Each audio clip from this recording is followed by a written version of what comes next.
So, Ethan's performing at the farewell gala. Lily's face lit up, her eyes sparkling with anticipation. I can't wait to see what he can do. I have to get a perfect video of it. Yeah, can you believe my luck? Ethan sighed dramatically. Out of everyone in our class, they just had to draw my name. Don't worry, Lily chirped. I'll be your #1 fan, cheering you on. An idea sparked in Ethan's mind. Hey, why don't you get up on stage with me? What? Lily shook her head, so fast her hair flew. Oh no, no way. I'd rather not. All right then.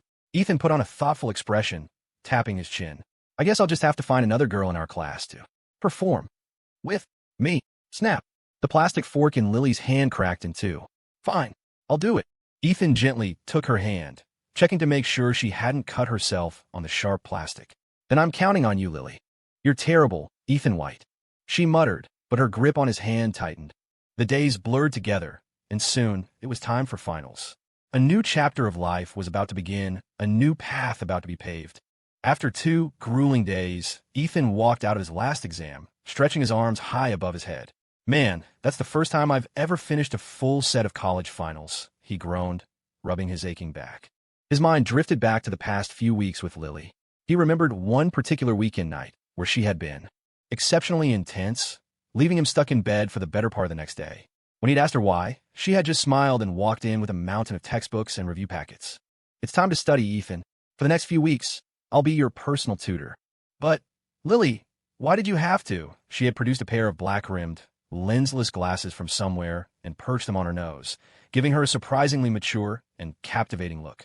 I had to make sure you wouldn't have any distractions. Think of it as collecting a down payment for my services. I'm sacrificing a lot for you, Ethan. I hope you won't disappoint me. You can prepay for that. Ethan mumbled, pushing himself into a sitting position. All right, Professor Foster, I am in your capable hands. Oh, Ethan. Lily took the glasses off, biting the earpiece as she gave him a smoldering look. A little roleplay now, and then could be fun. He had to admit, Lily's tutoring was incredibly effective. Back in high school, she was always at the top of her class, and in just a short time, she had whipped his academic performance into shape. A sudden slap on his back pulled him from his memories. Ethan, my man, how'd the exam go? Leo King grinned, clapping him on the shoulder. No problem at all, Ethan said. You look pretty happy, Leo. Guess you nailed it too. You know it. With Zoe as my tutor, I've made a quantum leap.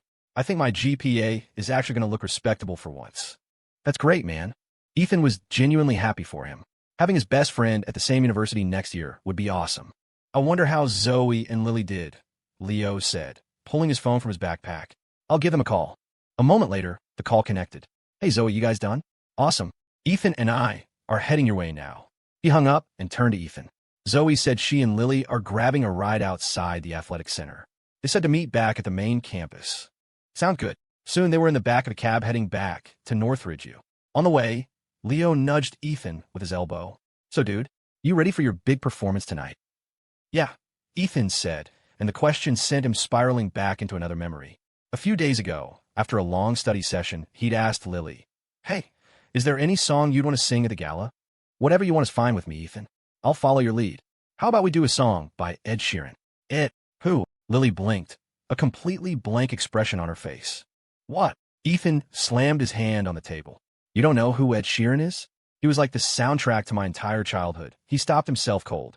Oh God, what if in this world, the singers from my old life don't exist? He frantically grabbed his phone and searched Google for Ed Sheeran.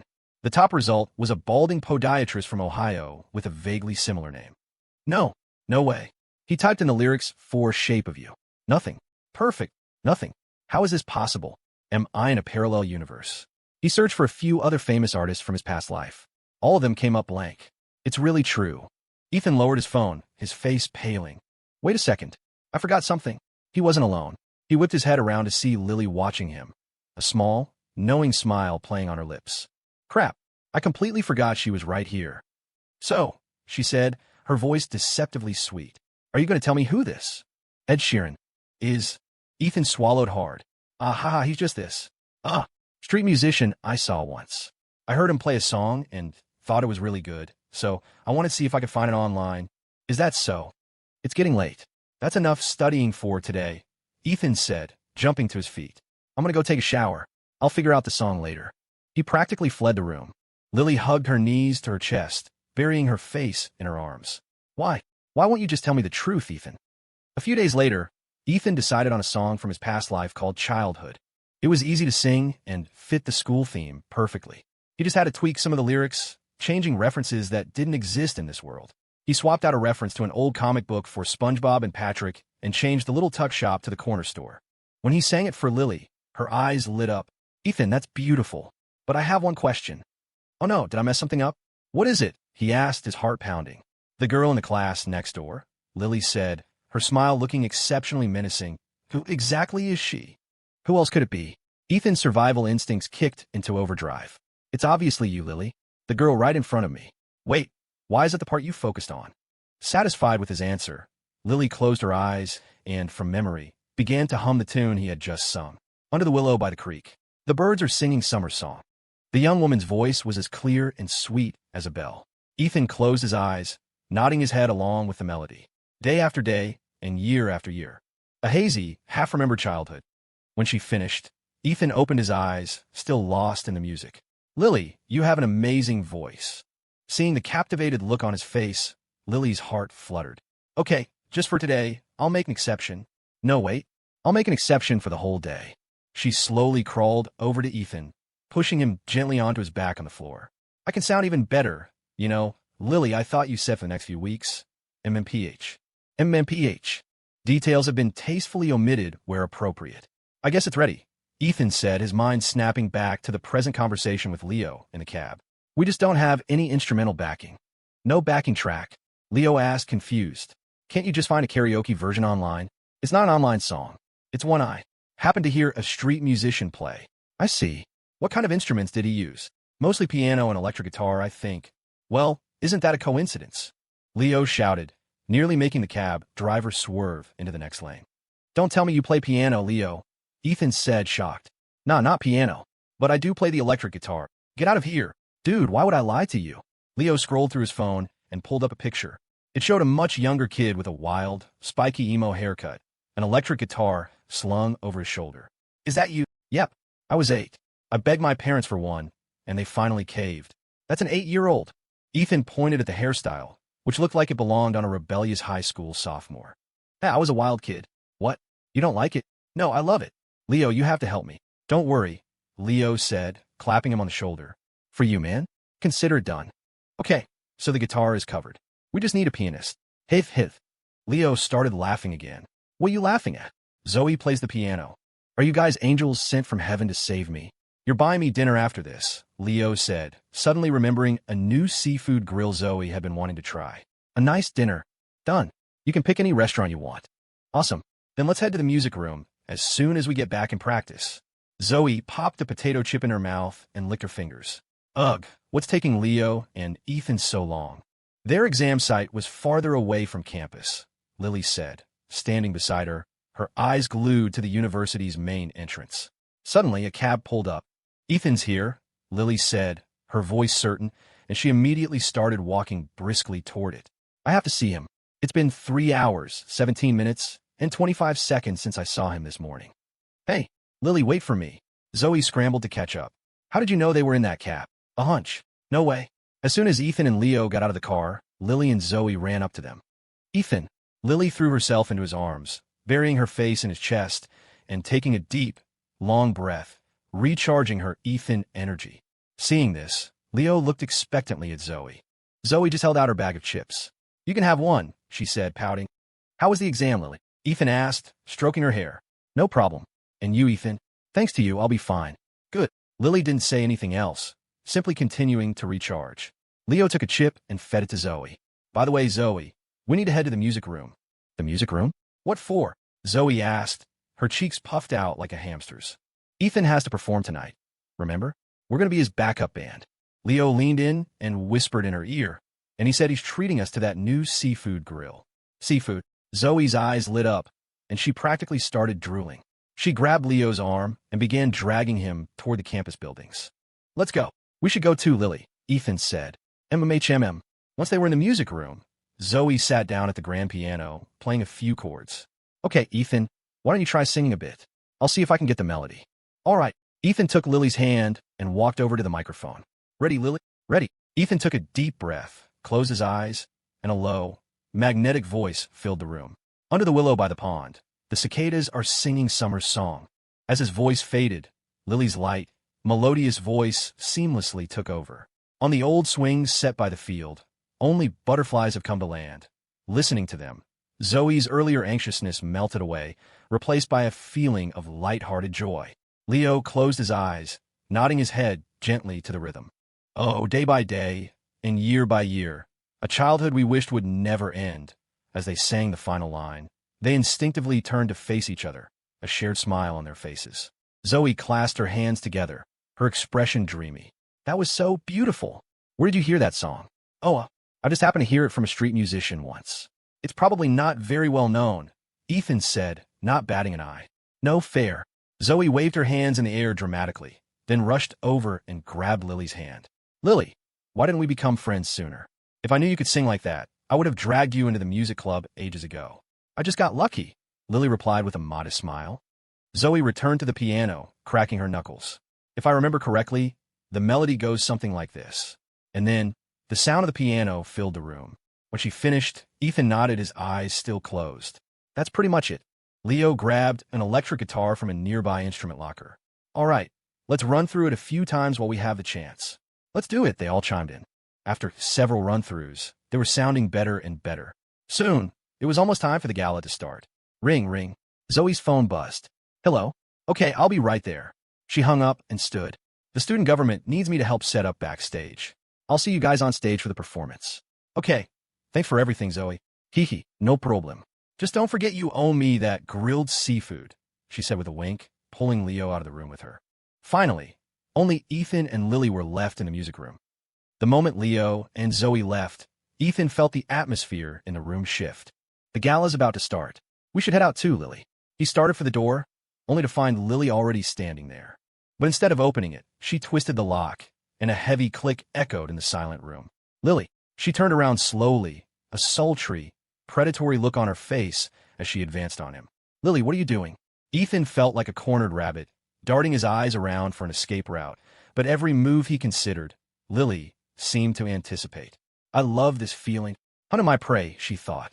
First, you lower their guard. Then, you approach them without a sound. By the time they realize the danger, they're already trapped. And then, they're all yours. Lily licked her lips, her eyes filled with an aggressive hunger. She breathed a single deliberate word. You. No, Lily, we're at school. Can't we just talk about this at home? As soon as we get home, I'll MMPH. MMPH.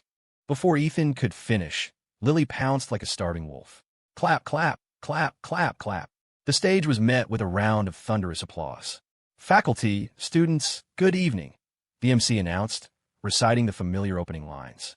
Today, we've completed one of the most important milestones of our lives, our final exams. We've all given it our absolute all.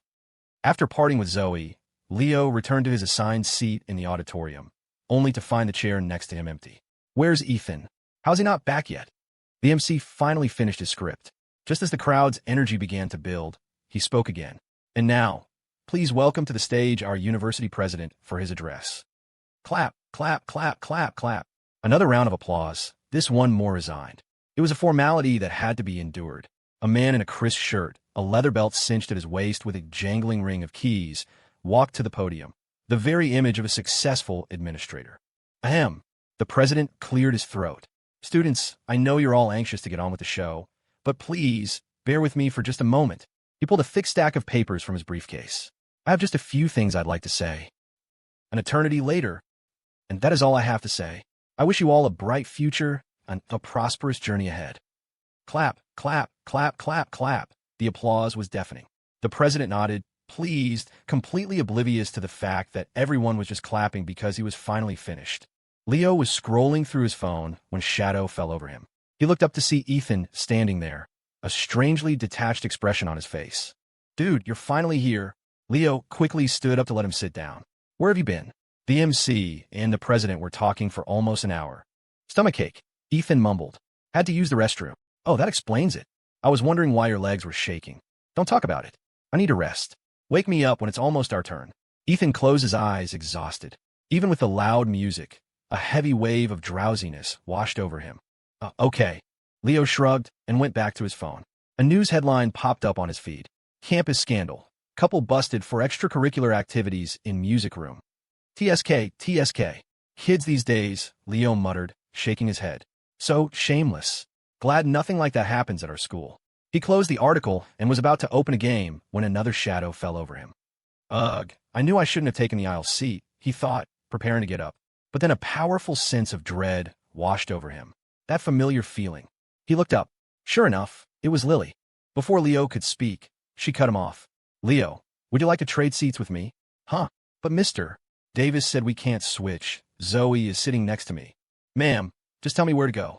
Lily pointed toward Zoe's section, and Leo bolted without a second thought. Once he was gone, Lily sat down. She glanced at the sleeping Ethan beside her and gently guided his head onto her shoulder. You're so delicious, even when you're sleeping, Ethan, she whispered.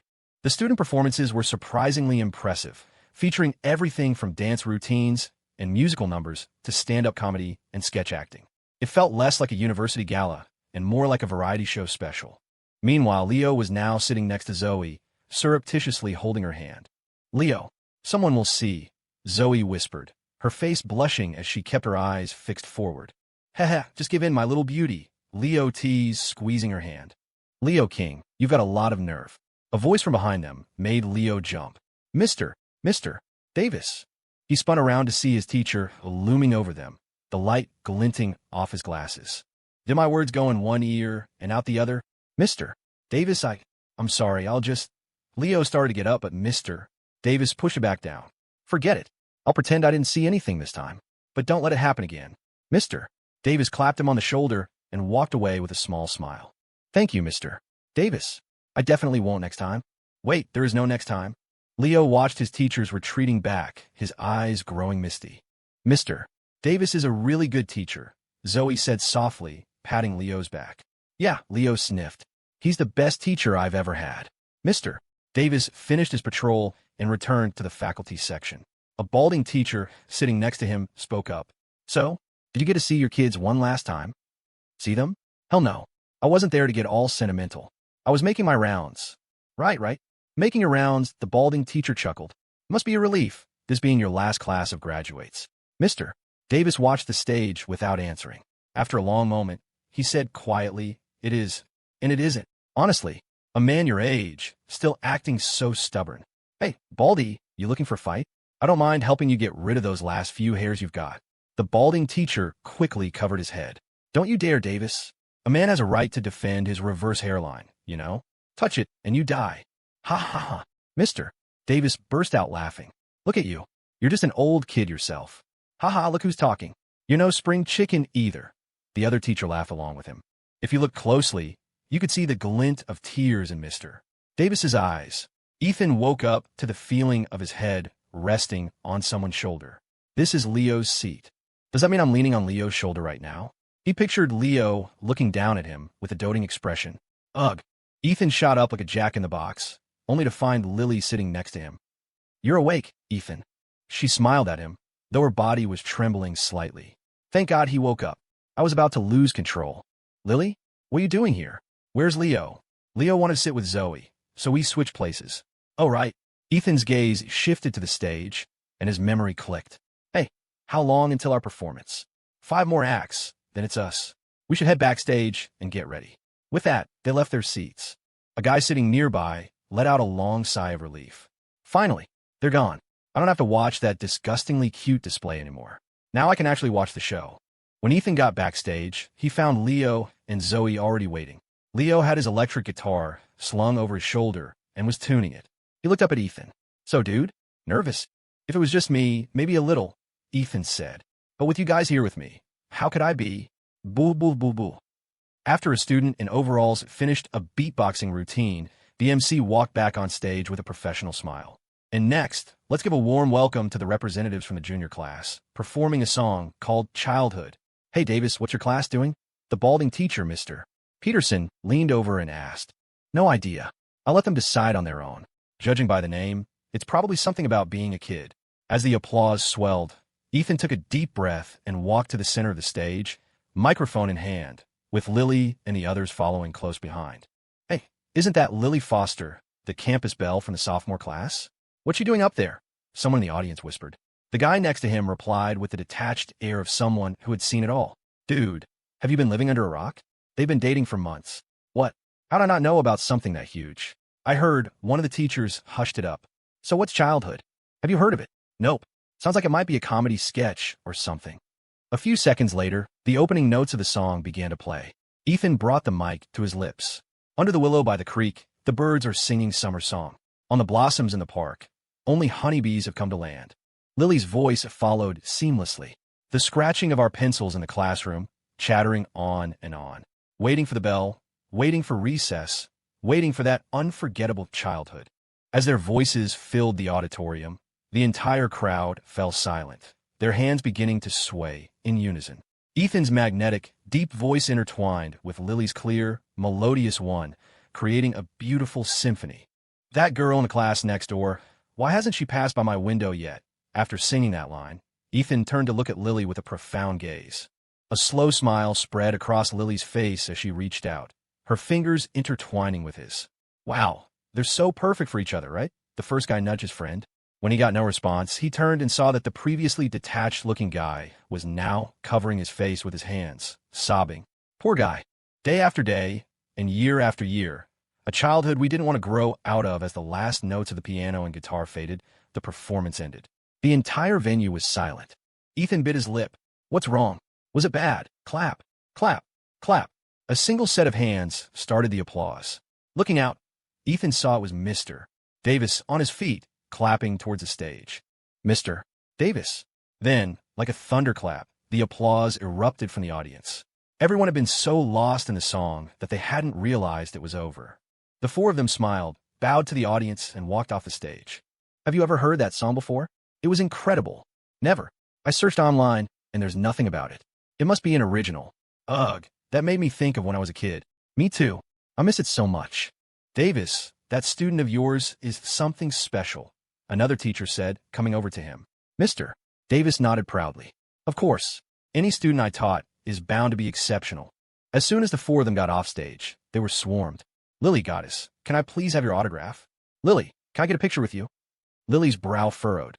She was about to grab Ethan and leave when he acted first, taking her hand and pulling her through the crowd and out of the backstage area. He walked so fast that Lily had to jog to keep up. She didn't struggle or stop, just followed silently behind him, her eyes fixed on his profile. After walking for what felt like an eternity, Ethan stopped in an empty hallway and let go of her hand. Lily. Lily called out his name softly. He remained silent. Lily didn't ask again. She just stepped behind him and wrapped her arms around his waist. Lily, do you think I'm selfish? Not at all. But I didn't even ask how you felt. I just dragged you. I loved it when you did that, Ethan. But He turned around, his head bowed, unable to continue. Ethan, do you have any idea how happy I was just now? Lily lifted his face with both hands, her own face flushed as she looked at her beloved. I love it when you treat me like that. It means you've made me the most important person in your world, right? Yes, you're the most important person in the world to me. Then what you did just now was protecting me, wasn't it? So in my eyes, you did nothing wrong. Lily's eyes grew hazy, her lips parting slightly. So, what are you waiting for, Ethan? As if under a spell, Ethan leaned in and kissed her. Lily gently stroked the back of his head. That's right, Ethan. Sooner or later, we'll become the same kind of person. After a few moments of tender quiet, Ethan's emotions finally settled. Lily, we should go back. Ethan, I have something I want to ask you. Lily cut him off, pressing him against the wall and staring directly into his eyes. Perhaps it was her intense gaze that made him feel guilty, because he turned his head away. What is it? You're not. Lily, I finally found you guys. Zoe's voice interrupted them. Tis. Lily's frustration was a flicker in her eyes before she turned to face Zoe, her expression instantly transforming into one of adorable innocence. Zoe, what are you doing here? Zoe, completely oblivious to the shift, ran up to them. I saw you suddenly run off, Lily. I thought something was wrong. I'm fine. I just needed some air. Oh, okay. Well, we should head back. The closing ceremony is about to start. Okay, Lily said, then glanced back at Ethan, who was still trying to process what had just happened. Ethan, it's time to go. Huh, right. Hearing Lily's call, Ethan snapped back to reality and slowly walked over. She must have figured it out. If I hadn't tried to run, would she have? Ethan, what are you spacing out for? Lily looped her arm through his. I was just going to ask you about that song, Childhood. You didn't really hear it from a street musician, did you? Huh? Ethan blinked, confused. Is that what you wanted to ask? What else? Lily's face was filled with anticipation. I looked all over the internet and couldn't find it anywhere, so you must have written it yourself, right? Is that true? Ethan, you were holding out on us. Zoe pouted. If I knew you could do that, I would have forced you to join the music club. Ah. Ethan's sense of crisis instantly vanished. Oh, so that's what it was about. Maybe I've been a little too paranoid lately. If Lily knew I wasn't the real Ethan, my grave would probably be 6 feet deep by now. Sorry, it was just a one-time thing. I didn't want to cause any trouble, so someone already recorded it and put on TikTok. Zoe pulled out her phone and showed them a video of their performance. In just a few minutes, it already had thousands of views. Ethan had expected the song to be popular, but not this fast. Beside him, Lily glanced slyly at the stammering Ethan. If I'm not mistaken, this song is from Ethan's world. He really isn't from here. I have to know everything about him. Her attention then shifted back to Zoe. Zoe, why did you have to interrupt my perfect moment? I was so close. A few moments later, the three of them returned to the auditorium just as the closing ceremony began. Okay, Lily, I'm going back to my seat. Leo's waiting for me, Zoe said. Ethan led Lily back to their seats to wait for the ceremony to end. Finally, with a series of loud pops from confetti cannons, the event was over. A wave of bittersweet nostalgia washed over the students. Ethan, Leo called, running over. Come on, let's go see Mr. Davis one last time. Okay. For Ethan, a teacher as good as Mr. Davis deserved a proper goodbye. After telling Lily to meet him at the school gate, he followed Leo to Mr. Davis's office. Knock, knock, knock. A series of loud bangs came from the door. Who is it? Knocking like you're trying to break the door down. Mr. Davis, who was cleaning his desk, jumped in surprise and grumbled. Click. The door opened, and Leo walked in with a goofy grin. Hith, it's you, Mr. D. Oh, it's you too. Mr. Davis couldn't help but chuckle. What? Not off with your girlfriends. Why are you here bothering an old man like me? Mr. Davis, thank you, Ethan and Leo said in unison. You too. After you graduate, don't go around embarrassing me, or else don't you dare say you were my students. Don't worry, Mr. D. I'm your student for life, and in death, I'll be your ghost. Oh, wait, I mean student, Leo said with a wide grin. You little punk. Mr. Davis raised his hand as if to smack him, but Leo had already darted out into the hallway. Mr. D, I just remembered Zoe is waiting for me, so I gotta go. He gave a quick salute and vanished, leaving Ethan standing there alone. That little rascal. Mr. Davis lowered his hand and looked at Ethan. You're not leaving yet. Mr. Davis, thank you for all your help over the years. Years? Oh, I mean these past 3 years. Ethan, do you know why I never stopped you from dating Lily Foster? Mr. Davis said, turning his back to look out the window at the night sky. And no, you used to just sit there by yourself, quiet and alone. You never talked to anyone. Even when I called you to my office, you just nod at most.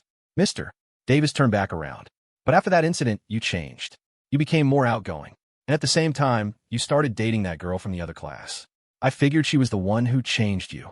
Yes, Lily is a wonderful girl. A cool breeze blew in from the hallway. Unseen by either of them, the hem of a skirt fluttered just outside the office door before disappearing. And that's why I never interfered. Because it was a change for the better. So you better treat her right. You hear me? Don't worry, Mr. Davis. I'm not that kind of guy. Good. That's the kind of student I raised. Now, I've said my piece. You should get home. I understand. Ethan gave Mr. Davis a deep, respectful bow. Thank you, Mr. Davis. With that, he walked out of the office. Mr. Davis shook his head and went back to tidying his desk. When Ethan walked out of the school, he saw Lily already waiting for him by the street. Sorry to keep you waiting, Lily. He took off his jacket and draped it over her shoulders. It's okay. Lily expertly looped her arm through his, resting her head against him. Let's go home, Ethan. Yeah, let's go home. The streetlights stretched their shadows long behind them until they finally disappeared into the darkness. Unseen, on the rooftop of a building far down the street, a glint of light reflected off a pair of binoculars. The moment they got home, Ethan flopped onto the sofa in a freefall. Phew, finally done with my undergraduate career. He stared up at the ceiling when suddenly, an article of clothing flew through the air and landed on his face. Feeling the residual warmth and smelling a faint, familiar fragrance, Ethan sensed something was amiss. He pulled the clothing off his face, and the sight before him left him stunned. I know you don't want to read about this, so I'll just skip it. Oh, Lily, what are you? A warm trickle started to form in Ethan's nose. Your eyes are practically glued to me, Ethan, Lily said with a teasing look before disappearing into the bathroom. Serenity now, serenity now, Ethan chanted, trying to suppress the rising excitement. He slowly folded Lily's clothes, but as he was about to put them on the table, his hand froze mid-air. An idea formed in his mind. He clutched Lily's clothes, the warmth still clinging to the fabric. He glanced furtively at the bathroom door. The sound of running water confirmed she was in the shower. As he slowly brought the clothes closer, a clean, sweet scent filled his nostrils. Click! The bathroom door suddenly opened, and Lily's head peeked out. Ethan, can you grab me a towel? Ethan, you're such a pervert, Lily said, slowly retracting her head and leaving a mortified Ethan frozen in the living room. There goes my reputation. Suddenly, the clothes in his hand didn't smell so good anymore.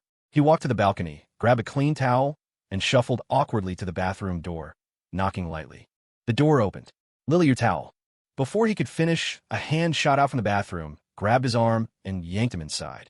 The steamy air swirled around Lily's graceful figure, and the running water soaked Ethan's clothes. She pressed the still-stunned Ethan against the wall and nibbled on his earlobe. Actually, Lily's a pervert, too. Details have been tastefully omitted where appropriate. Later that night, Ethan stood on the balcony, gazing at the crescent moon, lost in thought. A pair of hands wrapped around him from behind, and Lily's head popped out from under his arm.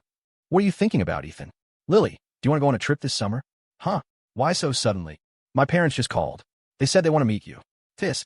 A small sound of annoyance escaped Lily's lips before she immediately put on a bright, surprised expression. Are your aunt and uncle coming back? No. Ethan shook his head. They want us to go visit them. We can make a vacation out of it. Okay. Lily agreed instantly. I've never been abroad before. Really? Okay. I'll call them back and let them know. Sounds good. Ethan dialed his phone. Ring. Ring. Hello. Ethan, why are you calling so late? Are you short on money? I can wire you some right now. No, Mom, it's not that. Ethan interrupted. Lily and I talked it over. We're going to come visit you guys soon. Really? That's wonderful. His mother's joyous shout came through the phone, followed by a sharp yell from his father. Ow, honey. Ethan said he's coming to visit soon, and he's bringing our daughter-in-law. All right, so our son is coming. Look at you all excited. Can't you be composed like me? Then why is your grin stretching from ear to ear? After a bit more small talk, Ethan hung up. Lily was still hugging him with her eyes closed, as if the conversation had nothing to do with her. Is she asleep? Lily, Ethan whispered. What is it, Ethan? Lily's eyes snapped open at his call. Nothing. I just thought you were asleep. Nope, I'm wide awake. It's getting windy out here. Let's go inside. Ethan gently stroked her head. Ethan. Just then, Lily's arms tightened around him. What's wrong? You have to know, Ethan, that in this whole world, I'm the only one who truly loves you. Only me. Okay. And I love you the most too, Lily. Suddenly, Ethan swept her up into his arms and kissed her forehead. Come on, time for bed. Lily wrapped her arms around his neck, looking at his lips with a warm, tender expression. No, she whispered. We're just getting started. Late that night, Lily woke up from Ethan's embrace and slipped into the next room. She opened her phone, selected a photo, and zoomed in. If Ethan were there, he would have recognized the street next to the school. After enlarging the photo, Lily spotted a glint of light on a nearby rooftop. So the earlier test was just a diversion. She murmured, looks like I'll have to be more careful with what I'm planning. There's not much time left. In a room far away, a man exhaled a cloud of smoke. So, it really wasn't her. Honey, why are you still up so late? A woman's voice called from the doorway. Sorry. Got a little absorbed in a case file. I'll be right there. The man scribbled a few words and tossed his pen on the desk, where a pair of binoculars also lay. He got up from his chair and walked out of the room. The pen rolled a few times before stopping next to a photograph of Lily.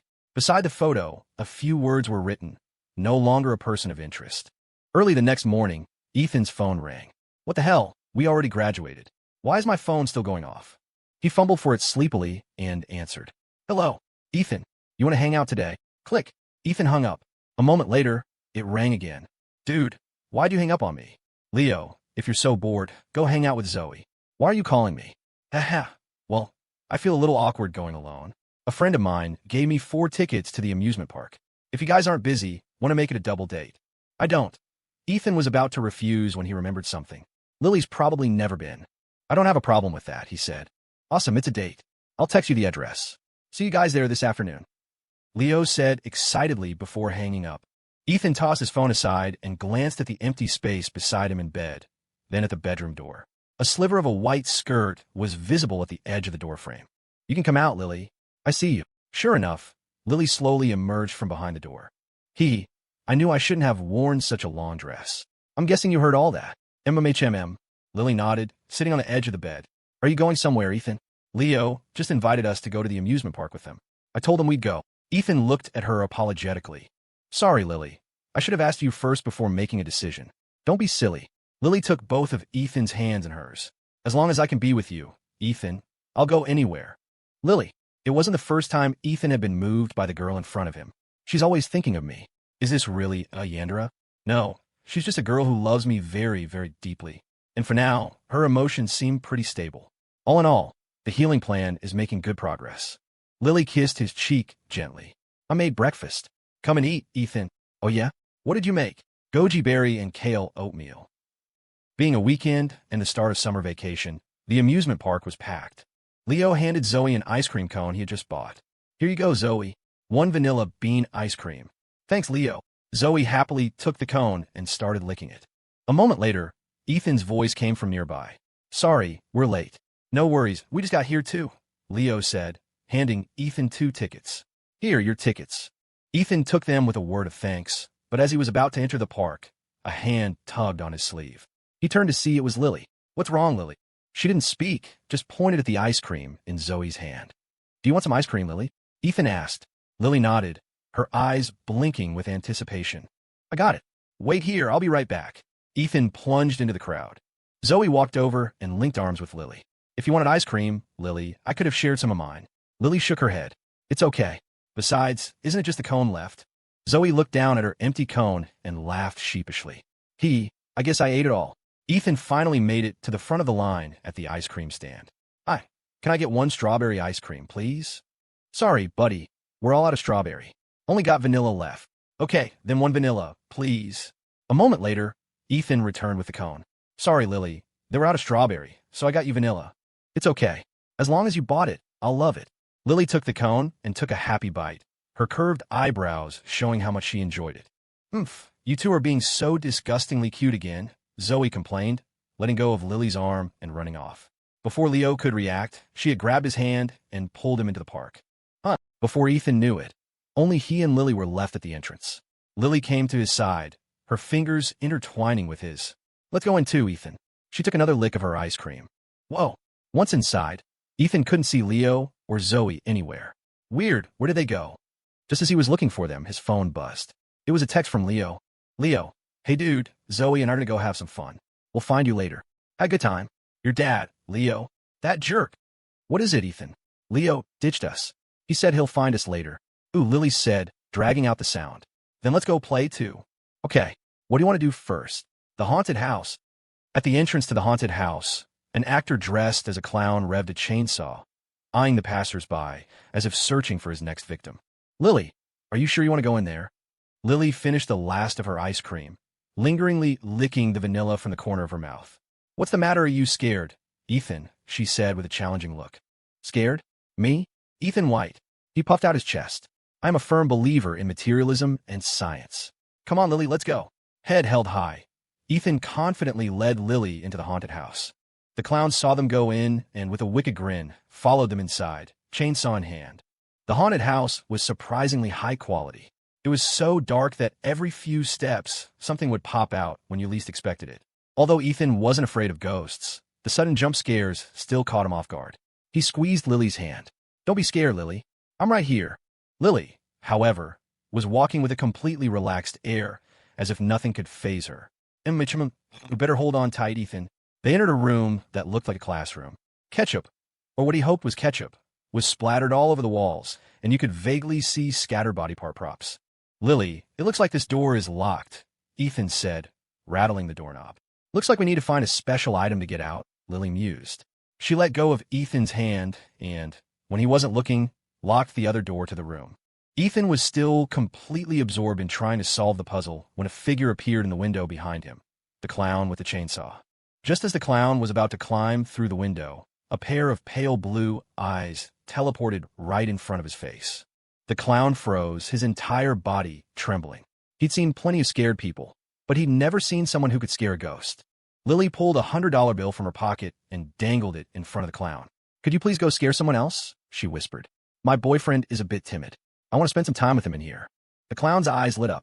He snatched the bill, nodded, and disappeared as quietly as he had come. After confirming the room was empty, Lily glanced around, found a blind spot in the security camera's view, and walked over to it. "Ethan, I found something over here," she called out. Ethan turned to see her standing in a corner, watching him silently. That familiar feeling. "Lily, what is it? Why don't you tell me from over there?" "Heh, my little Ethan is learning," she thought. "I found a black cat in the corner," she said, ignoring his caution and turning to playfully address the empty space. "Its neck seems to have a key on it. Here, kitty, kitty." Meow, a cat's cry actually echoed from the corner. "Okay, I guess I'm just overthinking things. I've been way too paranoid lately." Ethan finally let his guard down and walked toward her. "Where's the cat? Let me see. The key might be the clue." He walked into the corner, completely unaware that Lily had already slipped behind him.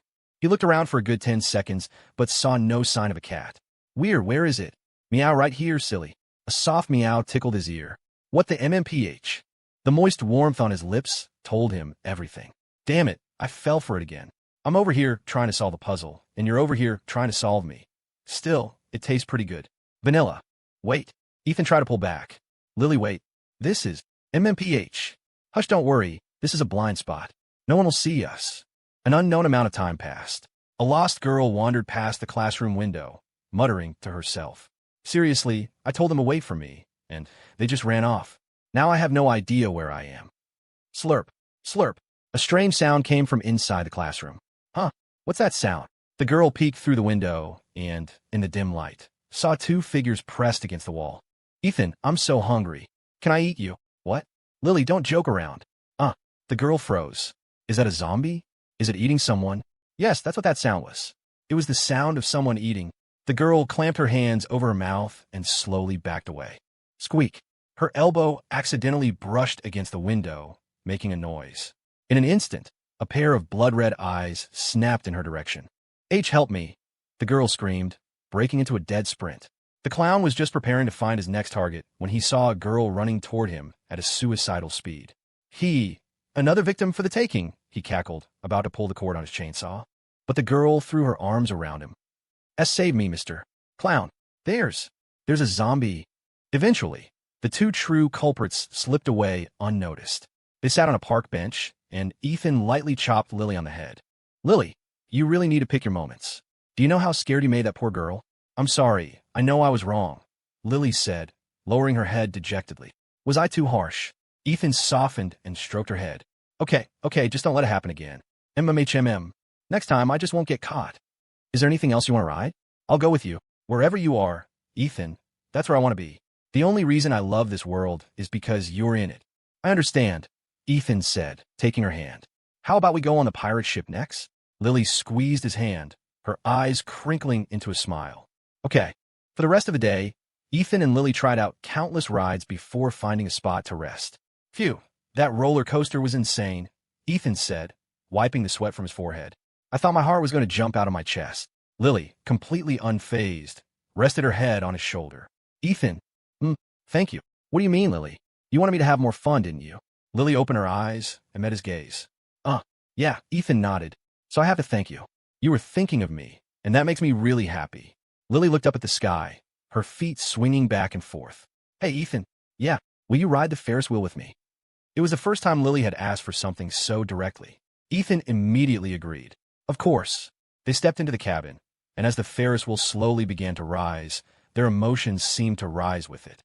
"Ethan, we have to be together in the future, too." "Okay, together. Forever." Their lips met, and it felt as if the world around them had slowed down. Lily suddenly pulled a small, carved ruby charm from her pocket and placed it in Ethan's hand. "Lily, what's this?" "This was a gift from my grandmother. She said it was one of a pair, and she hoped it would bring us happiness together." Ethan held the ruby up to the light. It glowed with a brilliant, deep red. "It's beautiful." Lily's gaze drifted to Ethan's neck. "Yes," she said softly. "It is." Zoe rubbed her neck, her face bright red. "It's all your fault. What if you left a mark?" "It's your fault for being too cute," Leo chuckled. Oomph. Zoe pinched his side. Speaking of which, shouldn't we go find Lily and Ethan? Oh, right. Leo pulled out his phone and called Ethan. Hey, dude, we're about to head out. Let's meet at the entrance. He hung up and turned to Zoe. Ethan said they're on their way. We should get going. Okay. Today was so much fun, you know it. I even managed to pick a few strawberries, Leo said with a wicked grin. You're a jerk, Zoe exclaimed, playfully punching his arm. Lily, over here, over here. Zoe stood at the park entrance, waving her arms wildly. Before Lily could even get close, Zoe ran up to meet her. Hee, you're the best, Lily. Huh? Lily seemed to notice something and looked down at Zoe's neck. Zoe, your neck is... Before Lily could finish, Zoe reacted like a startled deer, clapping a hand over her neck. What? Did you say you're hungry, Lily? Let's go get dinner. Ethan promised to treat me to that seafood grill. Remember? No time to waste, let's go. But Zoe, your neck. You want a duck neck too? You're so greedy, Lily. Zoe started walking faster and faster, but the blush creeping up her face gave her away. Leo snickered behind them, knowing full well he was the culprit. Hey, Ethan, your neck? Leo suddenly noticed the cluster of bandages on Ethan's neck. Ahem, it's the latest trend. The East Coast style. Ooh, Leo gave him a knowing look and then hurried off to comfort Zoe. A little while later, the four of them arrived at the seafood grill Zoe had been dreaming of. After ordering, they found a table. Leo took a sip of his lemonade. So, now that we've graduated, what's your plan, Ethan? My plan. Ethan tapped his finger on the table. I'm heading to Japan in a little while to see my parents, and then I'll come back and find a job. I see. Well, let me know when you're coming back. I'll throw you guys a welcome home party. Deal. It was nice having a good friend in your life. Soon, the grilled fish arrived, and the aroma alone was enough to make Zoe drool. All right, I'm digging in. In a flash, Zoe launched her attack on the fish. By the time anyone else could react, she was already going for her second piece. Watching her devour the food, Ethan thought to himself, she's like a warrior queen. Truly terrifying. While everyone else was fighting over the food, Lily's focus was elsewhere. Her gaze lingered on Ethan's lips. As for the fish, was it really as delicious as Ethan? Lily, you should eat something, Ethan said, placing a piece of fish in her bowl. Thanks, Ethan. Lily nodded and put the fish in her mouth, but instead of chewing, she let her tongue savor the lingering taste of Ethan. The food battle soon ended with Zoe as the clear MVP. Lily, you have to come visit me often, Zoe shouted as they parted ways at the intersection. I will. Soon. Only Ethan and Lily were left. Lily linked her arm with his. Let's go home too, Ethan. To be honest, I didn't get to have all my fun at the park today. She dragged out the last few words, her tone becoming dangerously playful. Oh no, my kidneys are trembling. Lily, wait here for a second. Ethan darted into a nearby convenience store and returned with a pastry and a carton of milk, handing them to her. Ethan, what's this? You think I didn't notice you barely ate anything at the restaurant? Ethan tapped her on the forehead. Eat something now before it gets too late. Ethan. Lily took the pastry and took a small, happy bite. So, after I finish this, will there be dessert? Dessert. Ethan thought for a moment. But I didn't buy, he suddenly understood, looking at Lily, who was smiling at him with a predatory glint in her eyes. Lily burst out laughing. You silly goose. I was talking about the pudding in the fridge. Is that right? Of course. If I'm lying, I'm a puppy. Ow. Right. As soon as he agreed, Lily linked her arm with his again and began nibbling on her pastry as they walked home. As they passed a residential park, they saw two figures writhing on a park bench. They could faintly hear a man's desperate cry. Please, someone help me. Anyone. Lily, it sounds like someone's in trouble. Ethan started to hurry over, but Lily stopped him. Lily. Before he could say more, a sharp gaze shot out from the bench, sending a chill down his spine. Lily pulled him back, her eyes meeting the other person's. She's one of us. Sorry to bother you, Lily said, pulling the confused Ethan away. The wary gaze from the bench relaxed, and then turned back to the man with a sick, obsessive focus. Senpai, why don't you love me? I confessed to you, but you pretended it never happened and stayed with that woman. I told you I don't like. Before the man could finish, the woman's hands shot out and clamped around his neck. Go to sleep, Senpai. I'll make you love me. They didn't speak again until they were at the entrance to their apartment building. Lily, just now, why did you? Ethan, it's better not to get involved in other people's business, Lily interrupted. They were just a couple on a date in the park. Really? Of course. Have you ever seen a girl strong enough to overpower a man like that? Ethan's gaze shifted to Lily. I'm an exception. Lily smiled sweetly as they stepped into the elevator. Back in their apartment, Ethan took the pudding out of the fridge and set it on the table. Here's your dessert, Lily. I'm going to take a shower. As he turned to leave, Lily's hand shot out and hooked the collar of his shirt, pulling him close. Lily, don't you think it's a little early for a shower, Ethan? You said if you were lying, you were woof. A small bark echoed in the room. Great. Are you running a zoo in here now? By the time Ethan finally passed out on the bed, the pudding on the table remained untouched. Lily tucked him in, returned the pudding to the fridge, and whispered, "Thank you, little pudding. I'll be needing your help again soon." Then she went back to the bedroom, snuggled into Ethan's arms, and fell into a deep sleep. The next morning, Ethan woke up and looked at the sleeping Lily beside him.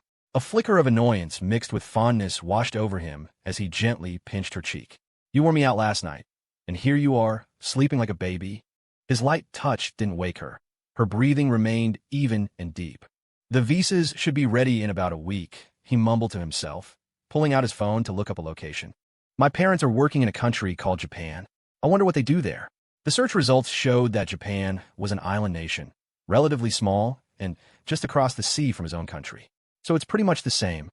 Ethan turned off his phone, his mind drifting to the study materials he had saved on his computer in his past life. "I wonder if anyone will find my treasured collection. Not that I need it anymore." Suddenly, a chill ran down his spine. He whipped his head around to look at the bed. Lily was still in the same position, unmoving. Was it just my imagination? He rubbed the back of his neck and slowly walked out of the room. A few seconds later, his head popped back in through the doorway to check on her again. Seeing no change, he finally went to wash up, relieved. Unbeknownst to him, the moment he left, Lily's eyelashes trembled slightly. By the time Ethan woke Lily up, it was already noon. "Time to get up, Lily. It's afternoon." Lily's eyes fluttered open, and she held her arms out to him. "Ethan, carry me. You're such a child, even though you're all grown up." He grumbled, but he still scooped her into his arms. Lily rested her head on his shoulder, her voice lazy. "Ethan, my head feels so hot. Is she running a fever?"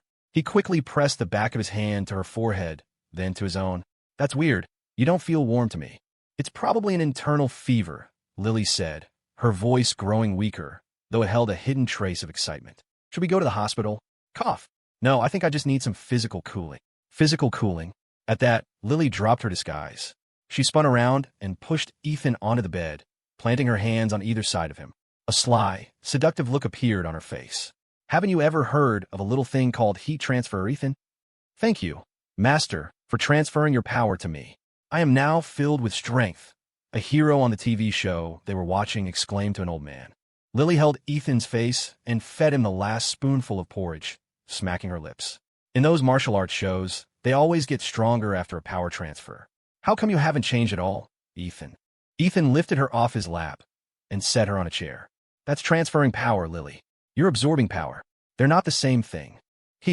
Well then, this humble maiden thanks the young master for his contribution, you and your jokes." Ethan cleared the dishes and collapsed onto the sofa in a classic slouch. Tap, tap, tap. Lily's slippers pattered across the floor as she ran over and jumped into his lap. "Ethan, can you pass me the remote? I want to watch some TV." He handed her the remote and settled into a more comfortable position. Click. When Ethan wasn't looking, Lily hit the record button. A scene appeared on the screen. A demon had possessed a woman's body and was continuing to live her life, with no one ever discovering she wasn't herself. Lily's eyes were fixed on the screen, but she murmured under her breath, "I wonder if something like that could ever happen in real life." "Huh, no way," Ethan scoffed. "Come on, Lily, that plot has zero logic. Don't let that kind of stuff get to your head." "You're right." Lily closed her eyes, pretending to think. "Actually, I feel like you're just like that woman in the movie, Ethan. Like you become a different person." "Oh God, it's a trick question. If I answer this wrong, I'm dead." "Well, people change, you know. Who knows? Maybe one day I'll change back." "Perfect. That should cover all the bases. It acknowledges that people evolve while also confirming that I am, in fact, Ethan." But when he said that, Lily reacted as if she'd been struck by lightning. "Don't, Lily." A sharp pain flared in Ethan's chest. Lily's nails were digging into his flesh. Before he could react, she sat up, her eyes bloodshot, glaring at him like a raging bull. "Don't you dare change back. If you ever do, I'll hunt you to the ends of the earth to get you back." Her eyes blazed with an intense, all-consuming desire, a frightening determination. She must mean she doesn't want me to go back to being the cold, distant person I was before, right? Dark red crescents were already forming on his skin. Her emotions were clearly spiraling. If he didn't calm her down now, Ethan quickly pulled her into an embrace, murmuring, Don't worry, Lily. I won't go back. I'm different now. After a long time of gentle coaxing, her frantic energy finally began to subside. Her attachment to the original Ethan is incredibly deep. I can never, ever let her find out who I really am, or I'll probably be sliced into 1,000 pieces. After hearing his words, Lily looked up, her face filled with a sudden, hopeful joy. Ethan, does that mean you know? No. Know what? Ethan looked at her, completely bewildered, before it suddenly dawned on him. She must mean, she's asking if I know about her feelings for me. Of course I know, he said, leaning in to kiss her forehead. I know how you feel, Lily, and I love you too. Tears of joy streamed down Lily's face. Finally, he's finally telling me the truth. But his next words were like a bucket of ice water, extinguishing the fire in her heart. I didn't understand your feelings before, and I did a lot of things wrong. But I know now. My name is Ethan White, and I will only ever love Lily Foster. A perfect score. Another day survived. Ethan, is Ethan White all you can see? Lily's voice was a low hum, her eyes boring into his. He could see a flicker of something in them. Not just obsession, but a deep, gnawing fear. What are you so afraid of, Lily? He wondered. Is it that if you say his name, the real him, he'll just cease to exist? Ack! A sharp hiss of pain from Ethan shattered her train of thought. Lily looked down and saw the red marks her fingers had left on his arm. She instantly let go. Ethan, I didn't mean to. Lily, it's fine. But she was already off the sofa, a frantic energy in her movements as she scrambled toward the bedroom to get the first aid kit. No, I can't have him hate me. I can't.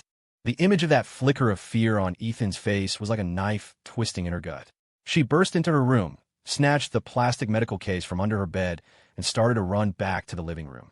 But she stopped dead at the doorway, her shoulders slumping. She turned, her expression unreadable, and walked toward another box tucked away in her closet. Ethan's heart was hammering against his ribs. She had been so stable lately, so calm. What had just happened? A moment later, Lily walked back into the living room, her face a blank mask. She carried the first aid kit in one hand. As she neared the sofa, her other hand surreptitiously slipped something from her pocket and slid it under the cushions. Ethan, give me your arm. Her voice was steady now. She opened the kit, pulling out a bottle of rubbing alcohol and a tube of antiseptic cream. It's nothing, Lily, really. A little scratch like this is, I said, give me your arm.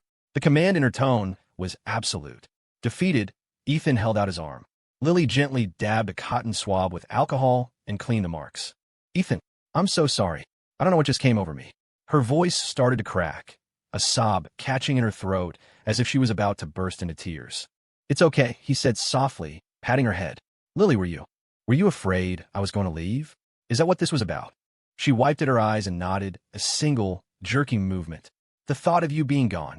It just hurts so much inside. You silly girl, stop crying. He shifted, pulling her onto his lap and cradling her as he wiped away her tears. Where would I go? I'm not leaving you, he added, his voice firm. And I'm not going to be like the old me, either. I promise. I've woken up. Lily wrapped her arms around his neck, her lips close to his ear as she murmured, You're not him. Ethan is just Ethan, my one and only. What was that, Lily? He asked, leaning closer. I said. She whispered, then leaned in and pressed a feather-like kiss to the corner of his lips. I love you more than anything. She pulled back, picked up the tube of ointment, and began to gently rub it onto his arm. Ethan finally let out a breath he hadn't realized he'd been holding. Her sudden shifts in mood were terrifying. One wrong step, and he felt like he'd plummet into an abyss. Maybe this was the real reason people were so scared of this kind of all-consuming love. Once she finished, she immediately wrapped her arms around his waist, her embrace tight and desperate. Ethan, when are we leaving? You mean for Japan? Yes. I need to know the exact date. I want to see Mrs. Gable before we go. Let me see. Ethan pulled out his phone and checked the calendar. Looks like about a week from now. Early in the morning. A week. Lily touched a finger to her lips, nodding slowly. She slid off the sofa. Okay, I got it. I'll just put the first aid kit away. Go ahead. She knelt down, pretending to adjust her shoe, and deftly slid the object from under the cushion into the open first aid kit before heading back to her room. Inside, she shut the door. A quiet hiss filled the room as she carefully injected the clear liquid from a syringe back into a small glass vial. Then, she buried her face in her pillow. 1 week left. So many things I can't bring with me. What if some fox gets her claws in my Ethan? She opened the Notes app on her phone, staring at a list of questions, each one ending in a question mark. Lily's eyes narrowed. Just you wait, Ethan. One day, I'll know everything about you. And now that you've come into my world, you're never, ever leaving. A long time passed, and Lily still hadn't come out of her room. A sliver of curiosity got the better of Ethan. What's she doing in there? Did she fall asleep? He got up from the sofa and tiptoed to her bedroom door. Click. He turned the handle gently, opening it just a crack. A sliver of light cut through the darkness, illuminating a large lump under the comforter on her bed. Asleep already, he pushed the door open wider and crept toward the bed. She's going to suffocate sleeping like that, he muttered to himself. He reached out and pulled back the comforter, only to find a pillow. Oh no, it's an ambush. Click. The sound of the door shutting behind him plunged the room into absolute darkness. He spun around. A pair of pale blue eyes gleamed in the black, staring right at him. Lily, you tricked me. She licked her lips, her voice a low, amused purr. All's fair in love and war, Ethan. You walked right into my web. How can you say I trick you? For some reason, Lily savored this feeling, the thrill of the hunt. Every time Ethan showed a flash of panic, an inexplicable wave of pleasure washed over her. The pure, unadulterated joy of a predator cornering its prey. Oomph. Hit. Suddenly, Ethan clutched his forehead and threw his head back, laughing. Lily tilted her head, confused. What's so funny? Oh, Lily, you're still so naive, he said, his voice dripping with theatrical confidence. Haven't you ever heard the saying? Sometimes, to catch the wolf, you have to be the bait. I was luring you into a false sense of security. The one who's really trapped here is you. He wasn't just bluffing. After their many sparring sessions, he had finally found her weakness, a discovery he'd made just yesterday. The memory of her biting her lip, refusing to give in, sent a jolt of excitement through him. This battle is already won. He stepped forward confidently and tipped her chin up with his finger. Get ready to surrender, Lily. And with that, he leaned in and kissed her. Smack! The imaginary gavel strikes the table. General Ethan, standing tall on the field of battle, let out a mighty roar. Enemy general, do you dare face me in single combat? From out of the swirling dust, a graceful and powerful figure emerged. The enemy commander, the warrior queen Lily. You pathetic little challenger, you dare scream at me on my own battlefield? Watch me put you in your place. I've already seen through your tricks. Surrender now, and I might just spare you. Is all your strength in your mouth, little general? You have no idea what's coming. And with a war cry, General Ethan charged, his mighty spear aimed straight for her heart. P.S. Not sure if you guys will like this style of narration. If not, I'll drop it. General Lily watched the spear tip rush toward her, but she didn't flinch. Instead, with a flick of her wrist, she unleashed her whip, its leather length coiling around the spear shaft, arresting its momentum. Ethan strained, trying to pull his weapon free, but she held it fast. Damn you. Fight me for real, with proper weapons. What kind of cowardice is this? Lily used the captured spear to pull herself close until her lips were right beside his ear. The battlefield is ever-changing, little general. Did you think this was a game? If you can't even handle this, perhaps I should advise you to run home with your tail between your legs. I, Ethan White, am not so easily defeated. He took a sharp step back, wrenching the spear free and spinning it in a flashy, impressive flourish to reset his stance. And now, I'll use the very weakness I discovered in our last battle. Let's see how you handle this. Before his words faded, a whistling sound cut through the air as he launched a relentless barrage of attacks, aiming for her weak point again and again. Hit. Lily chuckled, parrying his strikes while retreating. I'll admit, little general, you've got a couple of tricks up your sleeve. But only a couple. She saw her opening. In one fluid motion, she locked his spear again, then vaulted forward, using her momentum to tackle him to the ground, pinning him beneath her. She looked down at him, a triumphant smirk playing on her lips. You lose. Ethan dropped his imaginary spear, panting for breath. How is that possible? That's your weak spot. I know it is. A laugh like silver bells filled the air. Who told you that was my weak spot? The last time you... Little general, have you ever heard the phrase, all's fair in love and war? Only then did it dawn on him. She had been faking it before, luring him in, all to fool him. Next time, he panted. Next time, I'll definitely win. TSK. So much for all that bravado, Ethan. Turns out you're just a paper tiger. Was it your master strategy? A bluff? Lily murmured, snuggled against his chest with her eyes half closed. Ethan ignored her taunts, closing his eyes and letting a profound, almost philosophical calm wash over him. Lily didn't push it. She just planted a soft kiss on his cheek, then got up and padded off to the bathroom for a shower. That evening, Mark and Claire White were strolling through the Northridge Promenade. "Honey," Claire said, her arm linked through her husband's, her other hand resting thoughtfully on her chin. "Ethan and Lily will be here in a week. I'm so excited just thinking about it. And our daughter-in-law, Lily. That kid finally got his act together and found a girlfriend," Mark said with a gruff affection. "You know how he used to be? I was honestly close to taking him to a doctor to see if everything was, working right. Do you think it's because of Lily? That he's changed for the better? It's possible. He definitely wasn't this cheerful a few months ago." Mark picked up a blouse from a rack and held it up against Claire. "Honey, this would look great on you." "Oh, so my other clothes don't?" No, that's not what I mean. I mean you're like a living mannequin, honey. You look good in everything." "That's more like it," Claire said, nodding with satisfaction. "As punishment for your slip-up, you're buying it from me." How's that a punishment?" "It's my honor," Mark said with a laugh, heading for the checkout counter. A man's got to know when to surrender. While Mark was in line, Claire pulled out her phone and started scrolling through TikTok. A video with the title, "Northridge University Students' Original Song at Graduation Gala Goes Viral" caught her eye. "Isn't that Ethan's school?" she murmured, clicking on it out of curiosity. At that moment, a young, blonde girl browsing a nearby rack of dresses heard the name Ethan and whipped her head around to look at Claire. "Oh my God, it really is Ethan." Claire gasped. On the screen, there was Ethan holding a microphone, singing a light, cheerful song. His magnetic, gentle voice poured out of the phone speakers. After the song finished, Claire couldn't stop beaming. "I can't believe my son has this kind of talent. Oomph." And the little brat never even told his own mother. Just then, a sweet voice interrupted her from behind. "Excuse me, miss?" Claire turned to see a girl standing before her. She was maybe 5'5", with blonde hair done up in curly pigtails. She wore a frilly Lolita-style dress and pristine white stockings, her cheeks rosy and doll-like. She looked like she'd stepped right out of fairy tale. "You're very sweet, little one," Claire said, unable to resist reaching out and pinching the girl's soft cheek. "But you should probably call me ma'am, not miss." "Oh, but you look so young. I would have guessed you were in your early 20s. No woman on earth could resist a compliment about her youth. If they did, you just had to say it again." "Oh, you're just too charming," Claire laughed. "The truth is, I'm 39.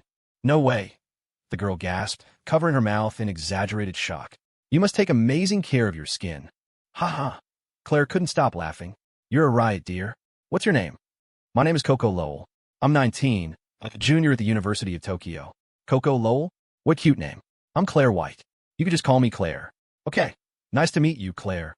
You little charmer." Claire couldn't help but pat Koko's head. "You're about the same age as my son, though he's already graduated." At this, a tiny smirk flickered across Koko's lips before vanishing. "Your son? What's his name?" "He's Ethan White. He's coming to visit me in a week." "Ethan White." The moment Koko heard the name, she froze. Her whole body began to tremble. Could it be? Is this fate? I thought I'd never see you again. "Ethan, Koko, are you all right?" Claire asked, waving a hand in front of the girl's face.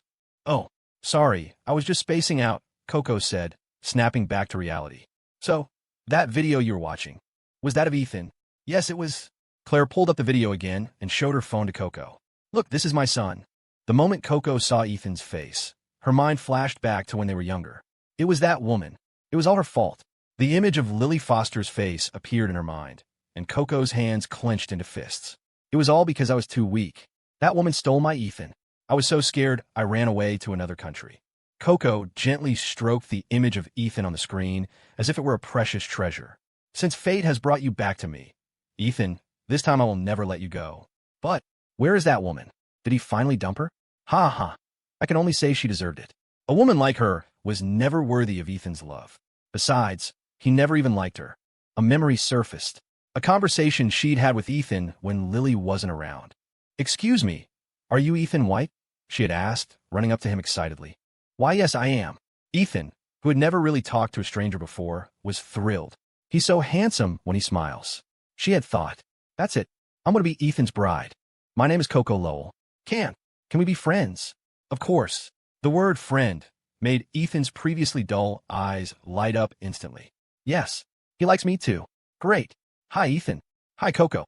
The next day, Ethan had come to class, buzzing with excitement, but Koko was gone.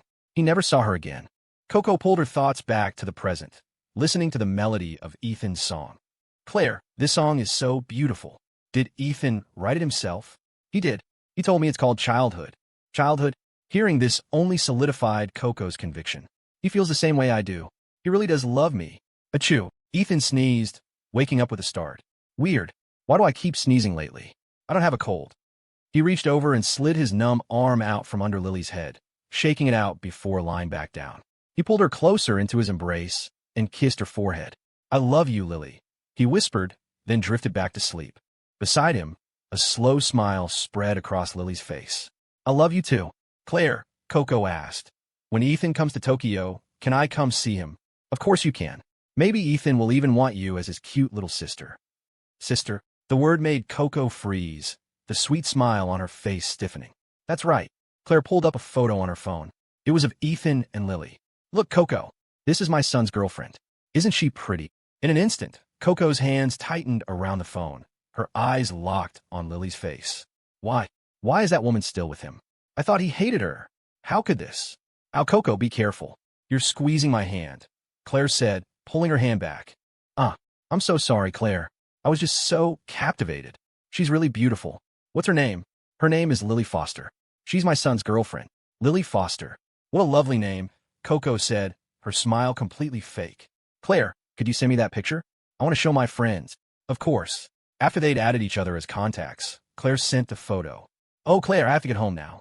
Is it okay if I come find you again tomorrow? Of course, sweetie. Claire patted Koko's head. Be safe on your way home. I will. Bye, Claire. The moment Koko turned away, the radiant smile vanished from her face.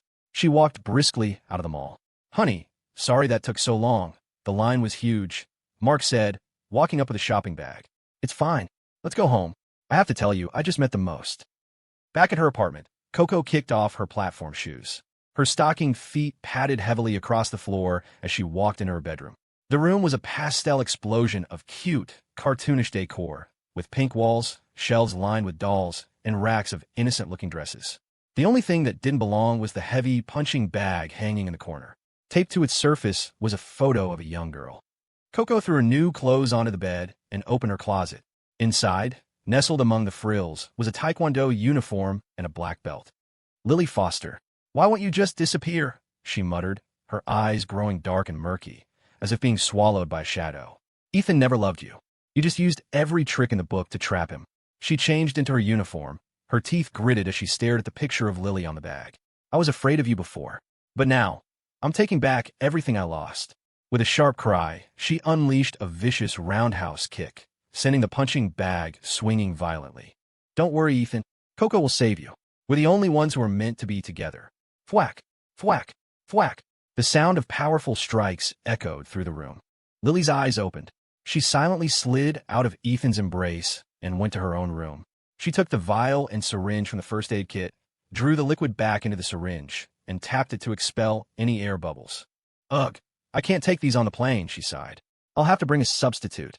Pouting, she returned to Ethan's room and gently pricked his arm with the needle, slowly depressing the plunger until the syringe was empty. There, now he should sleep until morning.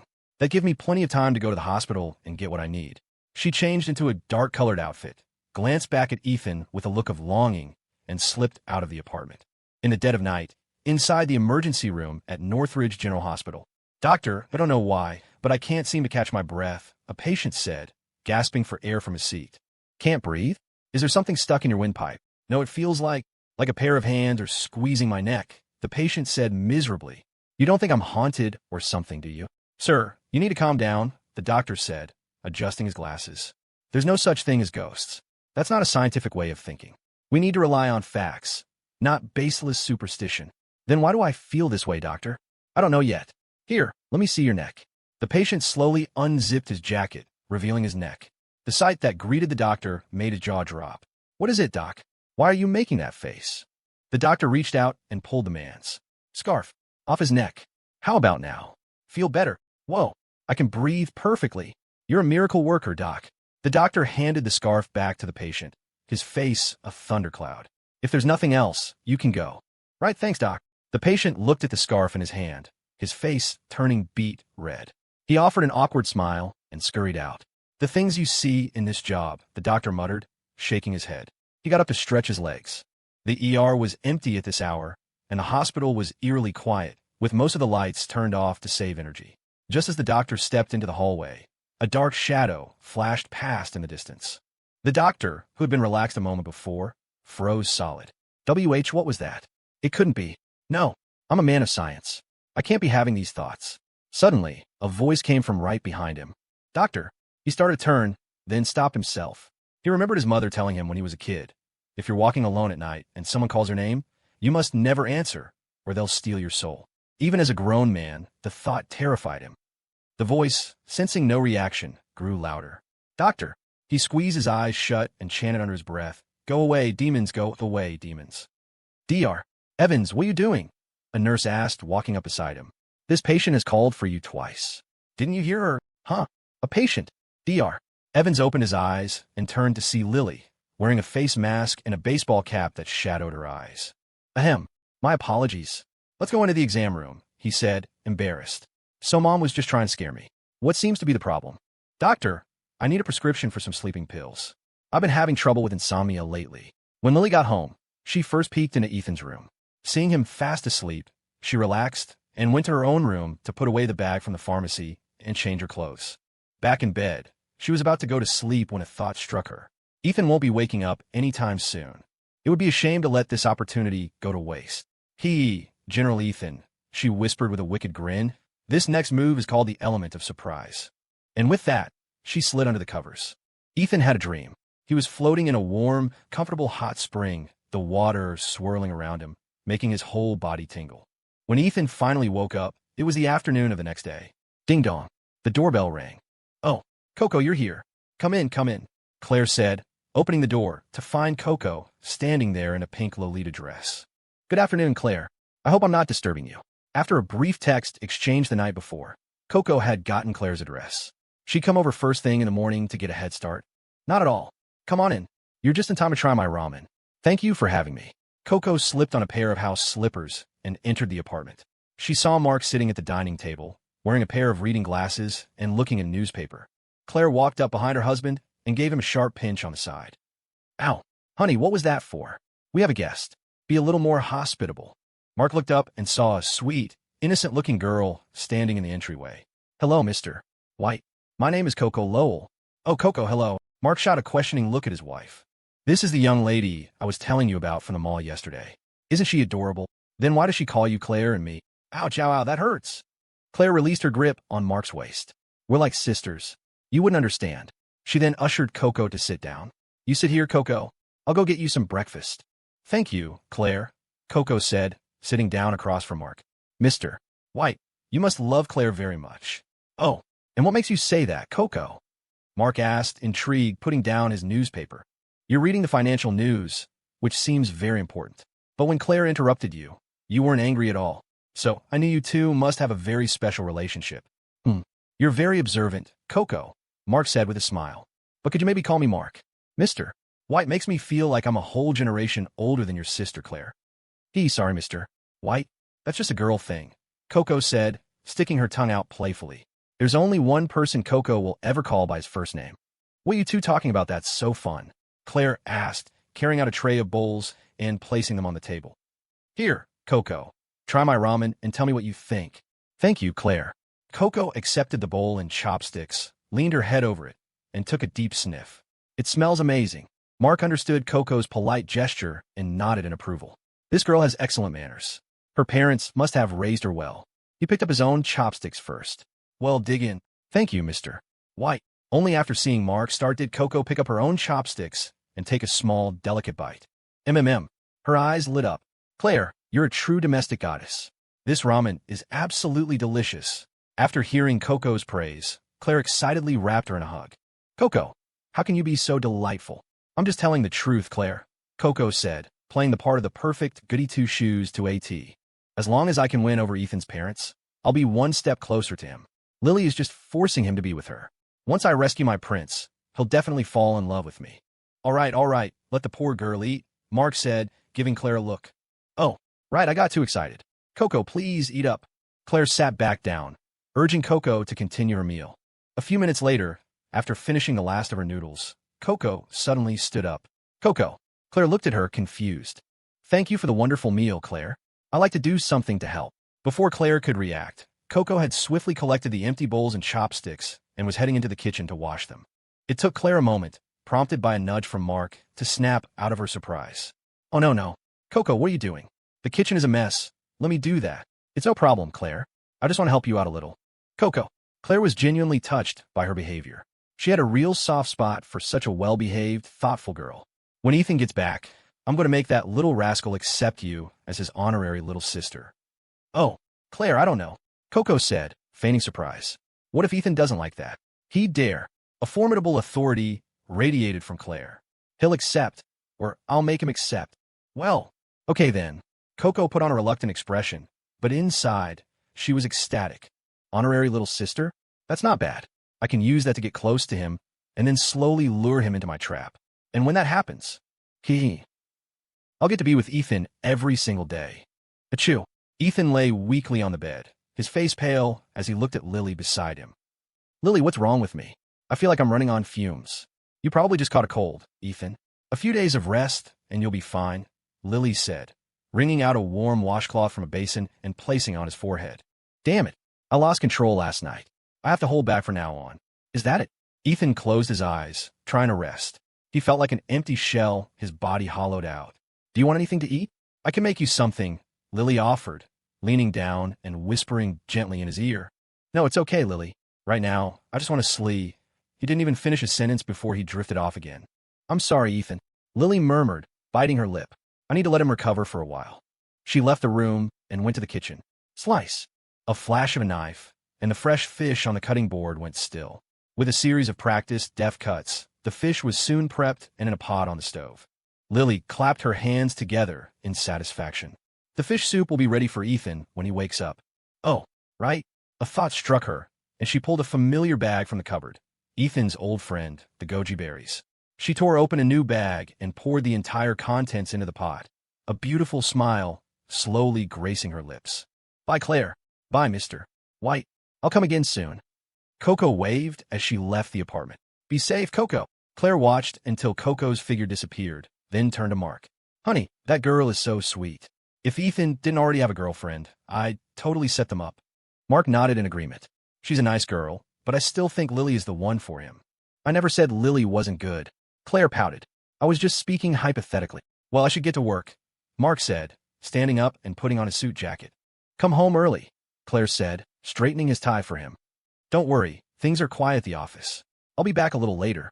With that, Mark opened the door and left under Claire's watchful gaze. It was evening when Ethan woke up again. The washcloth on his forehead was still faintly warm, but Lily was nowhere in the room. He took it off, placed it in the basin of lukewarm water, and stretched, feeling the morning's exhaustion finally start to dissipate. Lily must have been taking care of me for a long time, he murmured, getting up to look for her. He found her in the living room, tasting a spoonful of fish soup from the stove. Slurp. She smacked her lips, a satisfied smile on her face. Perfect. Almost time to turn it off. Just then, a pair of arms wrapped around her from behind. Ah, she yelped, spinning around. Ethan, you're awake. He didn't say anything, just rested his head on her shoulder. You must be starving, Ethan. You haven't eaten in so long. Don't worry, I made you some fish soup. I promise it's delicious, she said, her smile gentle and warm. Lily, having you here is the best thing in the world, Ethan said, closing his eyes and inhaling her scent. Lily turned off the stove, then turned in his arms to face him, cupping his face in her hands. Their eyes met. Ethan, why are you being so sudden?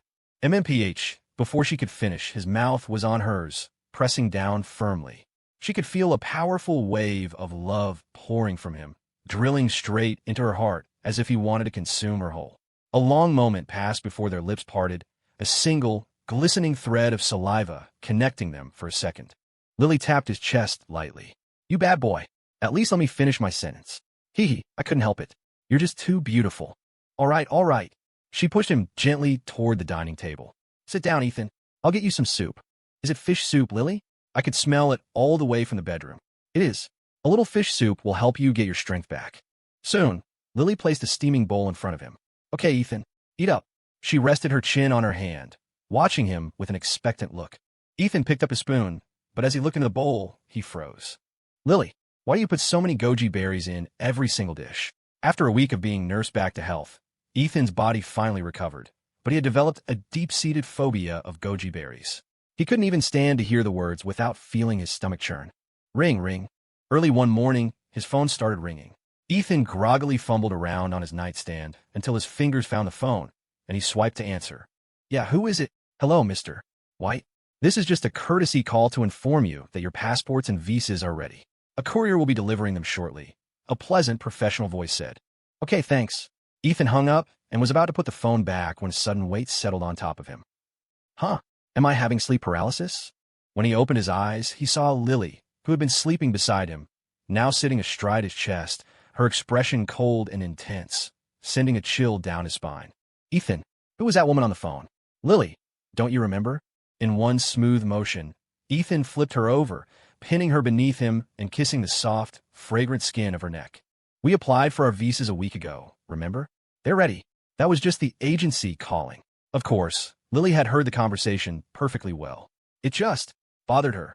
Feeling his movements, she relaxed and let him hold her down. Just as he was about to get up, she suddenly leaned in and whispered in his ear, Ethan, the toll booth is open, and you haven't paid in a week. Ethan knew exactly what she meant and tried to scramble out of her grasp. Oh, right. My memory is so bad. I'll go pay right now, Lily. But as he straightened up, Lily's legs wrapped around his back like a vice, and with a powerful squeeze, she pulled him back down. He lost his balance, catching himself with his hands on the pillows on either side of her head. Lily just licked her lips, a sultry look in her eyes. If you want to leave, you have to pay the toll. And so, Ethan, the reckless driver, paid the toll twice, every last cent collected by toll collector Lily. Despite her greed, she took into account the driver's financial situation and didn't push him too hard. After all, you had to fatten the pig slowly. Ethan lay sprawled on the bed, his eyes staring blankly at the ceiling. Why does this feeling seem so familiar? It's just like when I had that cold. Lily. Ding dong. The doorbell rang, cutting him off. That must be the delivery. I'll get it. Lily, as if sensing what he was about to say, leaped off the bed and frantically put on her slippers. When she returned, she was holding 2 passports with visa stamps. Ethan, they're here. Great. I'll book the tickets now. Ethan didn't press the issue. He already knew the answer, and as much as Lily's behavior unnerved him, he wasn't truly opposed to it. He knew she would never actually hurt him. He sat up against the headboard and quickly booked 2 tickets to Tokyo for the next morning. Just as he paid, a head popped up into space between his arms, and Lily rested her chin on his shoulder. Is Ethan mad at me? She asked, her expression so pitifully cute that the lecture he was about to give her died on his lips. Maybe it was because she'd just collected the toll, but a few strands of her hair were stuck to her skin, and the faint, sweet scent rising from her made his head spin. He gently tucked the stray hairs behind her ear and pinched her soft, smooth cheek. Does Lily know she was wrong? MHM. She pouted and nodded. I know I was wrong. Sigh. Who could stay mad at a girl this cute? Being beautiful really does let you get away with anything. Then don't let there be a next time. Next time, I'll definitely be more careful. He patted her head. Let's just rest today. We leave tomorrow. Okay.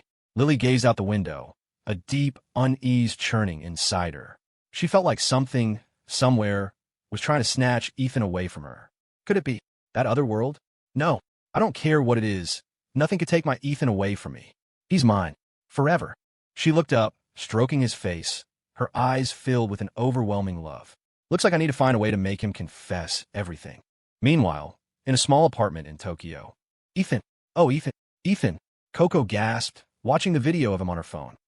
She closed her eyes, her head thrown back, and after a few moments, she fell silent.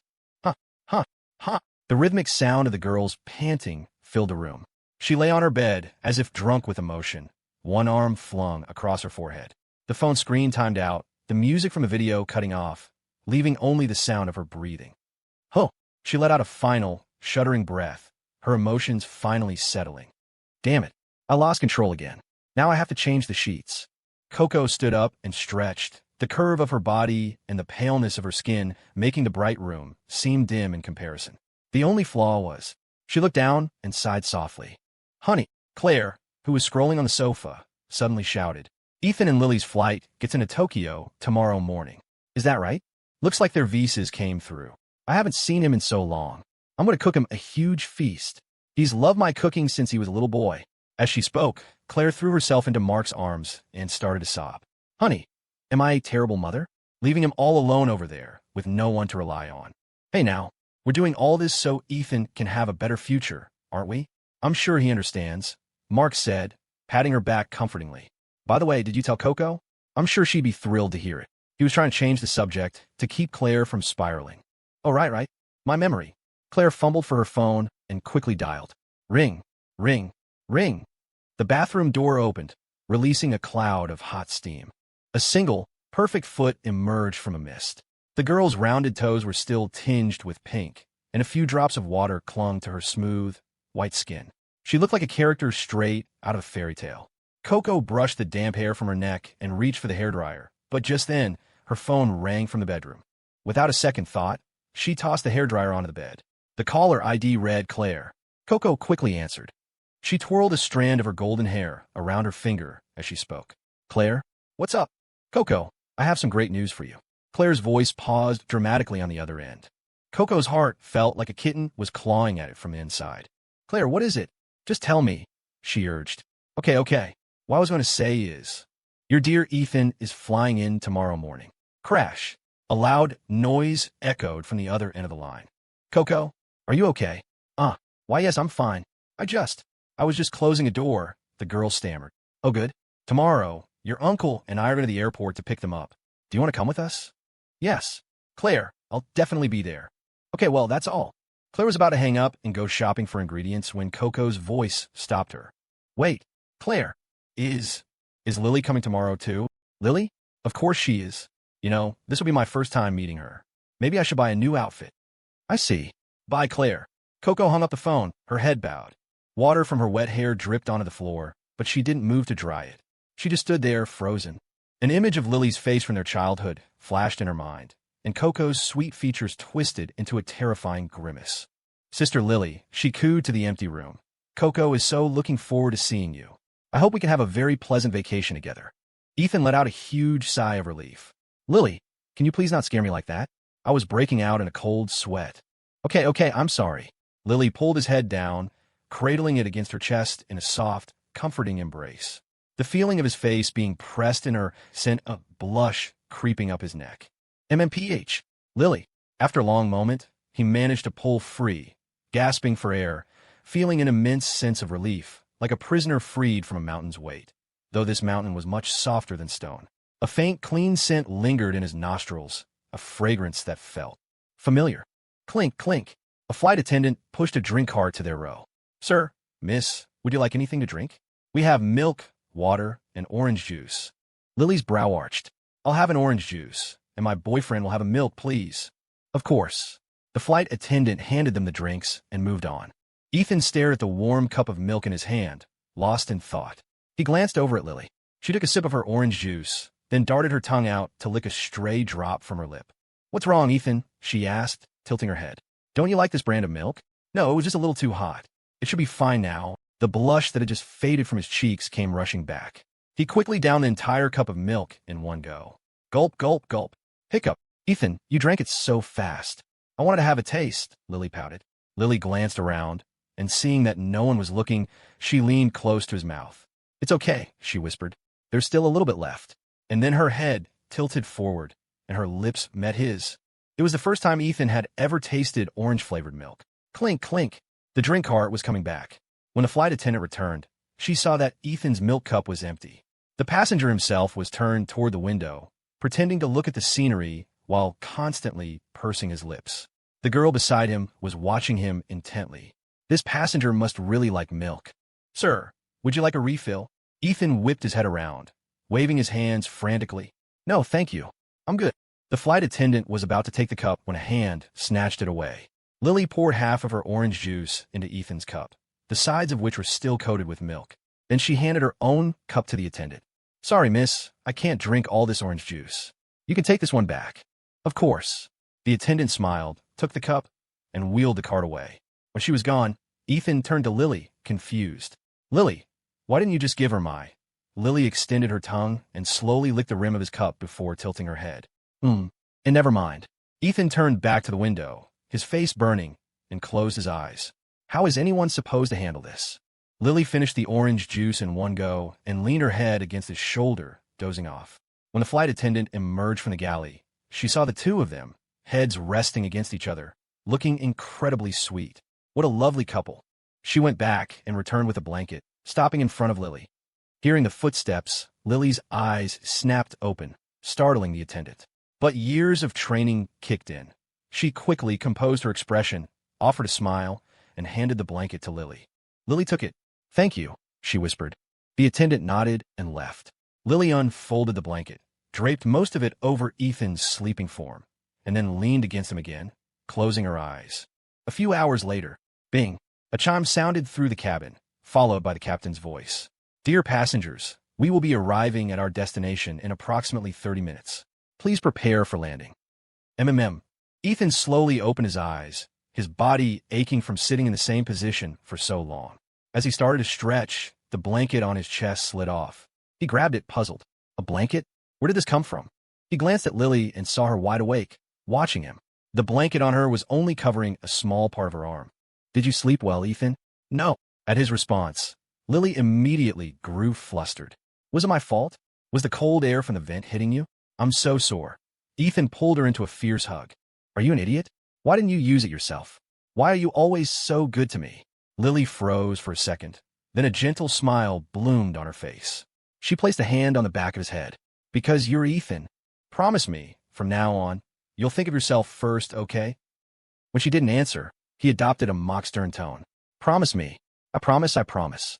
"Don't be so harsh," Lily pouted. "That's more like it." He patted her head. "I'm going to return this blanket. You wait here for me, okay?" He folded the blanket neatly and left his seat. Lily watched him go, a whisper on her lips. "I'd be crazy to do that." After several long hours, the plane finally touched down at Tokyo Narita Airport. Ethan pulled their suitcase with one hand and held Lily's with the other as they walked out of the jet bridge. "Ethan." Lily suddenly stopped.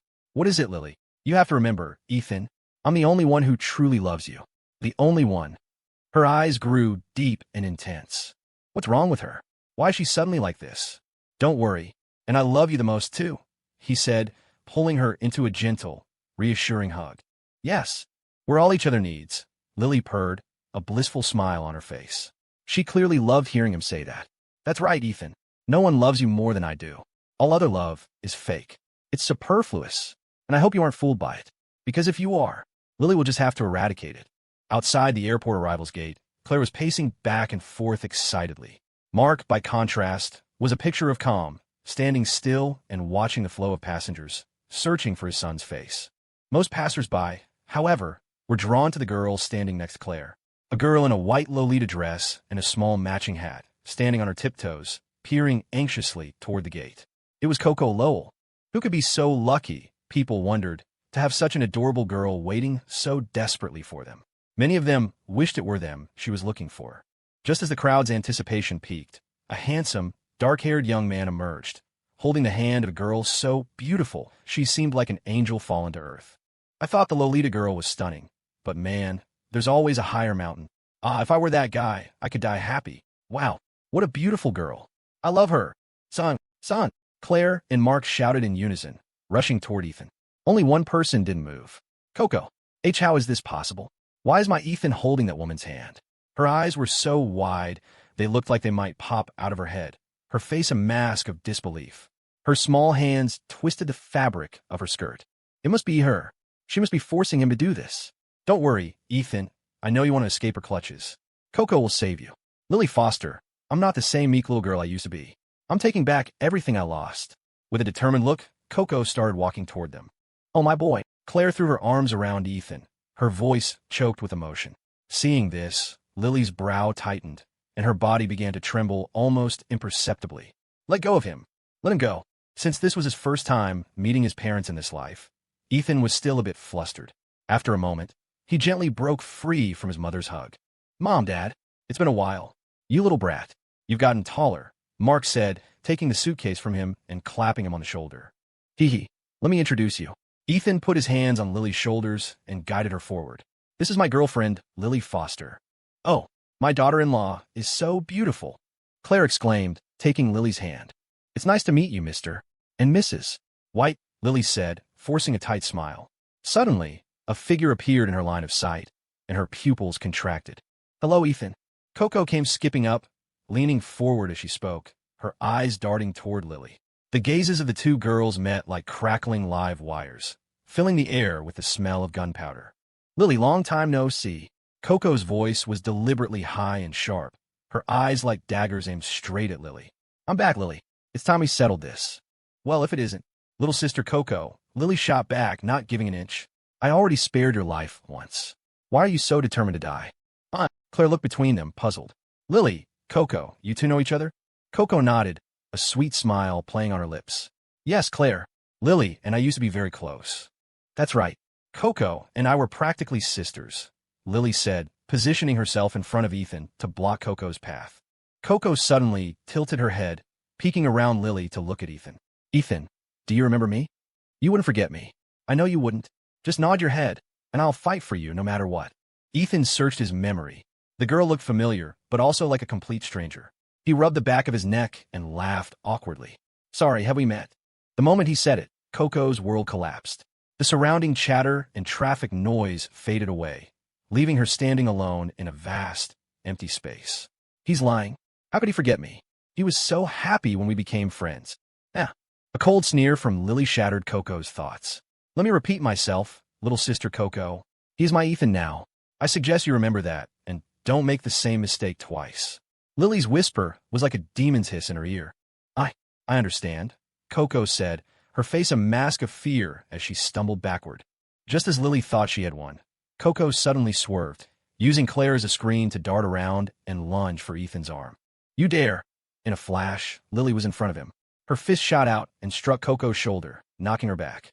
Seeing the punch coming, a fleeting smirk crossed Koko's lips before she hit it. Ah! She cried, collapsing to the ground in a heap, looking utterly pitiful.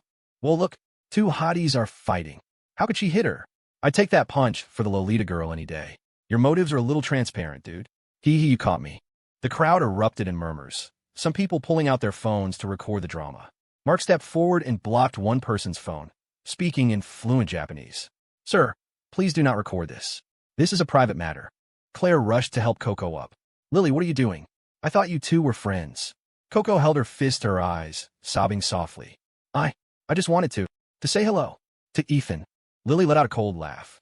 So you learned a new skill in Japan, how to play the innocent victim. Listening to the crowd's whispers and accusations, Lily once again felt a wave of disgust for the world. Just then, a pair of arms wrapped around her from behind, holding her tight. Ethan looked up and shouted to the crowd in fluent Japanese. Everyone, please disperse. This is a family matter. Then he looked at Koko, who was now on her feet, and said sternly, I told you, I don't know you, so you can skip the greeting. And another thing, he added, looking at his parents, Lily did nothing wrong. Don't blame her. Ethan. Lily looked up at him, her gaze adoring. One hand came up to instinctively stroke his cheek. Yes, as long as I have you, everything is all right. At Ethan's words, the crowd began to disperse. Mark was stunned into silence. When did the kid learn Japanese? Claire felt Koko trembling in her arms. Suddenly, Koko covered her mouth. I'm so sorry, Claire, Mr. White. I've caused so much trouble. I'll go now. And with that, she turned and ran off. Claire's hand, which had been reaching for her, hovered in midair. She looked down at her own palm. Did I do something wrong? Ethan held Lily close. Mom, let's go home. This is supposed to be a happy day, isn't it? Right, Mark said, walking over and patting his dazed wife's shoulder. Honey, didn't you make a huge feast for our son? MHM. Claire nodded slightly, forcing a smile. Let's go home. Ethan and Lily got into Mark's car. The ride was silent. Mark was focused on driving. Claire didn't know what to say, and Ethan felt a little awkward. Only Lily was perfectly content, snuggled against Ethan's side, basking in his warmth. As for everyone else, she couldn't care less. Ahem. Mark, the driver, was the first to break the ice. So, Ethan, when did you learn Japanese? You sounded so fluent back there. You must have been practicing for a long time. Crap. Ethan panicked. In the heat of the moment, he'd let the Japanese he'd taught himself in his past life slip out. Oh, that? Ahaha. I just picked it up on my own when I had some free time at home. That's my boy. So smart. Claire chimed in. Since his parents didn't seem suspicious, Ethan relaxed and started chatting with them normally. One topic led to another, and the tense atmosphere in the car gradually warmed up. Lily pretended to be asleep, her head resting on Ethan's lap, her breathing even. Seeing her asleep, Ethan relaxed too, He'd been worried she'd heard him speaking Japanese and that he'd have to spin another elaborate lie. Thankfully, so far his cover was perfect. He had no idea that Lily had seen through his perfect deceptions long ago. She couldn't even be bothered to ask about the Japanese anymore. She already had a much better plan in mind. "Ethan," Claire said, turning around and lowering her voice when she saw Lily was asleep. "About what happened with Koko. I'm so sorry. I had no idea things would turn out like that." "It's not your fault, Mom. I know you didn't mean for it to happen," Ethan said softly, gently tucking a strand of Lily's hair behind her ear. "My heart belongs only to Lily now, and that's never going to change. So I hope you and Dad can be happy for us." His words were like a tiny deer leaping straight into Lily's chest. "Ethan, I really want to bully him." She couldn't help but part her cherry-red lips. "MMPH." A jolt, like an electric shock, shot through Ethan's entire body. "What's wrong, son?" Claire had been about to praise his devotion when she noticed his face suddenly flush red. "Are you not feeling well?" Mark glanced at him in the rearview mirror. "No, I'm fine," Ethan said, waving his hands, while his other hand subtly pushed Lily's head away from his lap. When Claire turned back around, Ethan looked down. He saw Lily's pink-tinged eyes staring up at him, her tongue tracing a circle around her lips. "This girl is absolutely shameless. If I don't discipline her, she'll tear the roof off." Flick. He gave her forehead a light flick. "Ow," Lily whimpered, sitting up instantly. Hearing the noise, Claire turned around again. "Lily, you're awake? What's wrong?" "Auntie Claire, Ethan flicked me while I was sleeping," Lily whined, pouting pitifully. "Ethan White, why are you bullying Lily? She was sleeping so peacefully. Why did you have to bother her?" Seeing Lily's heart-wrenching expression, Claire didn't even give Ethan a chance to explain. Ethan turned his head and saw Lily stick her tongue out at him playfully. "Great. How am I supposed to explain this? It's not like I can drop my pants." He had no choice but to swallow his pride and take the blame. They arrived at the apartment building, and Mark went to park the car. Claire led Ethan and Lily inside. "Mom, you live in an apartment building like this too?" Ethan asked, looking up at the 20-story luxury complex. It was a step up from his own. "Oh, your father got used to living in places like this," Claire said, taking Lily's hand. "Come on, Lily. As long as I'm here, no one will dare bully you." She shot a pointed look at Ethan as she said it. Seeing Lily's smug expression, Ethan wanted nothing more than to teach her a lesson right then and there. "Just you wait, Lily. Sooner or later, you'll be the one begging for mercy." He was all talk, of course. The three of them chatted as they got into the elevator. Ethan, being at the front, stood in the back. Claire pressed the button for their floor and started asking Lily about her life with Ethan and her plans after graduation. As Ethan was watching an ad on the elevator's small screen, a soft, slender hand slipped into his. He looked down and saw Lily, her hands behind her back, squeezing his palm and then forming a heart shape with her fingers, as if to tell him not to be mad at her. "Fine. Since you put it that way, I'll graciously forgive you." He squeezed her hand back, their fingers intertwining. They had no idea that Claire had seen the whole exchange. Ethan and Lily are so in love, she thought, and the more she thought about it, the more she felt she had been wrong at the airport. "Lily," she said, turning to her, "about what happened earlier, I'm truly sorry. It was my fault for not being more considerate. Can you forgive me?" "It wasn't your fault, Auntie Claire. You didn't know the history between us," Lily said, shaking her head as if it didn't matter. "The best thing that ever happened to me in my life was meeting Ethan." Hearing this only solidified Claire's decision. It was best not to meddle in Ethan's affairs. Their life was already beautiful just the way it was. The moment the front door opened, the aroma of a home-cooked meal washed over them. Claire White, having already slipped into her house shoes, beckoned Ethan and Lily inside. "How does it smell?" "I made all your favorites, Ethan. Let me just heat things up a bit. You two go on and get comfortable." Ethan pulled 2 new pairs of slippers from the shoe cabinet and set them on the floor. "Here, Lily, put these on." Before he could straighten up, a delicate foot in a sleek black boot appeared right in front of him. Lily braced herself against the doorframe with one hand, holding a fist to her mouth with the other. "Ethan, help me?" she asked, her voice a little too sweet. Ethan stared at the boot, his mind going blank for a second. He swallowed hard. A strange, primal thought surged through his brain, a thought that felt both alien and undeniable.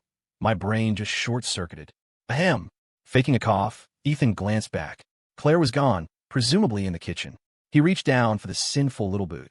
It wasn't as difficult to remove as he'd imagined. Once he unfastened the buckle, it slid off with ease. But he fumbled the catch, and the boot tipped forward, teetering precariously on the tips of Lily's toes.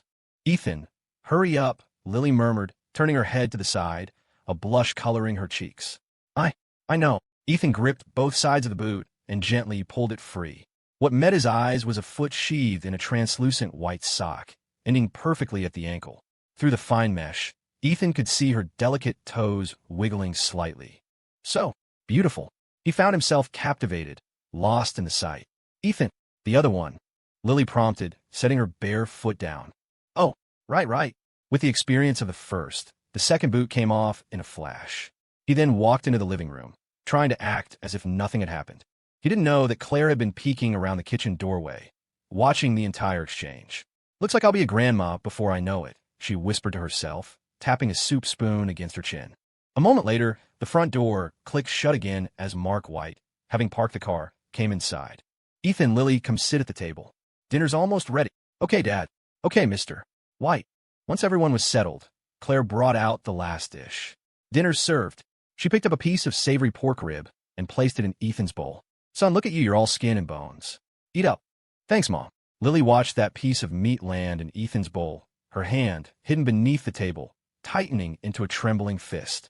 But then, Claire placed a juicy chicken drumstick in Lily's bowl. You too, Lily. Don't be shy. Take whatever you like. Thank you, Mrs. White. Lily took a stiff bite of the chicken, then forced a smile. This is delicious. You're an amazing cook. If you like it, have more. Perhaps feeling a little guilty, Claire kept piling food onto Lily's plate until it was a small mountain. Of course, Lily couldn't eat it all, so a supply chain was established, from Claire to Lily to Ethan. Mark, meanwhile, just quietly ate his meal, helping himself. By the time dinner was over, Ethan was slumped in his chair, a slight paunch testament to his contribution to the meal. Afterward, Lily volunteered to help Claire clear the table, which only made Claire adore her even more. Lily, Claire said, scrubbing a dish with a cloth. Yes, Mrs. White. Still calling me Mrs. White, Claire teased. Oh well, Ethan and I, it's still early, Lily said, covering her face shyly. If one looked closely, they would see the expression under her hand was perfectly neutral. It's not early at all. Claire laughed. My next-door neighbor is already a grandmother. Oh, Mrs. White, what are you saying? Lily feigned embarrassment and ran out of the kitchen. Watching her flee, Claire chuckled. My daughter-in-law is just so adorable. Ethan was watching TV on the couch with his dad when Lily suddenly rushed over and buried her face in his chest. Lily, what's wrong? Ethan asked, stroking her hair. Your mom. She told me I should give you a little Ethan.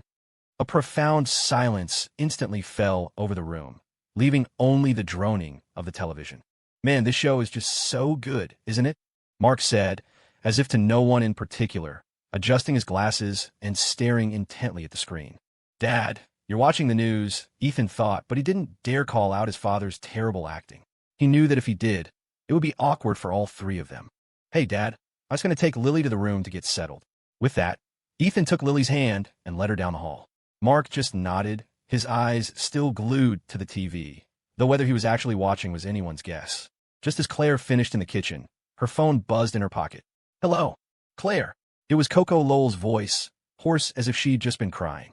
Can I speak to Ethan? I'm sorry, Koko, you can't.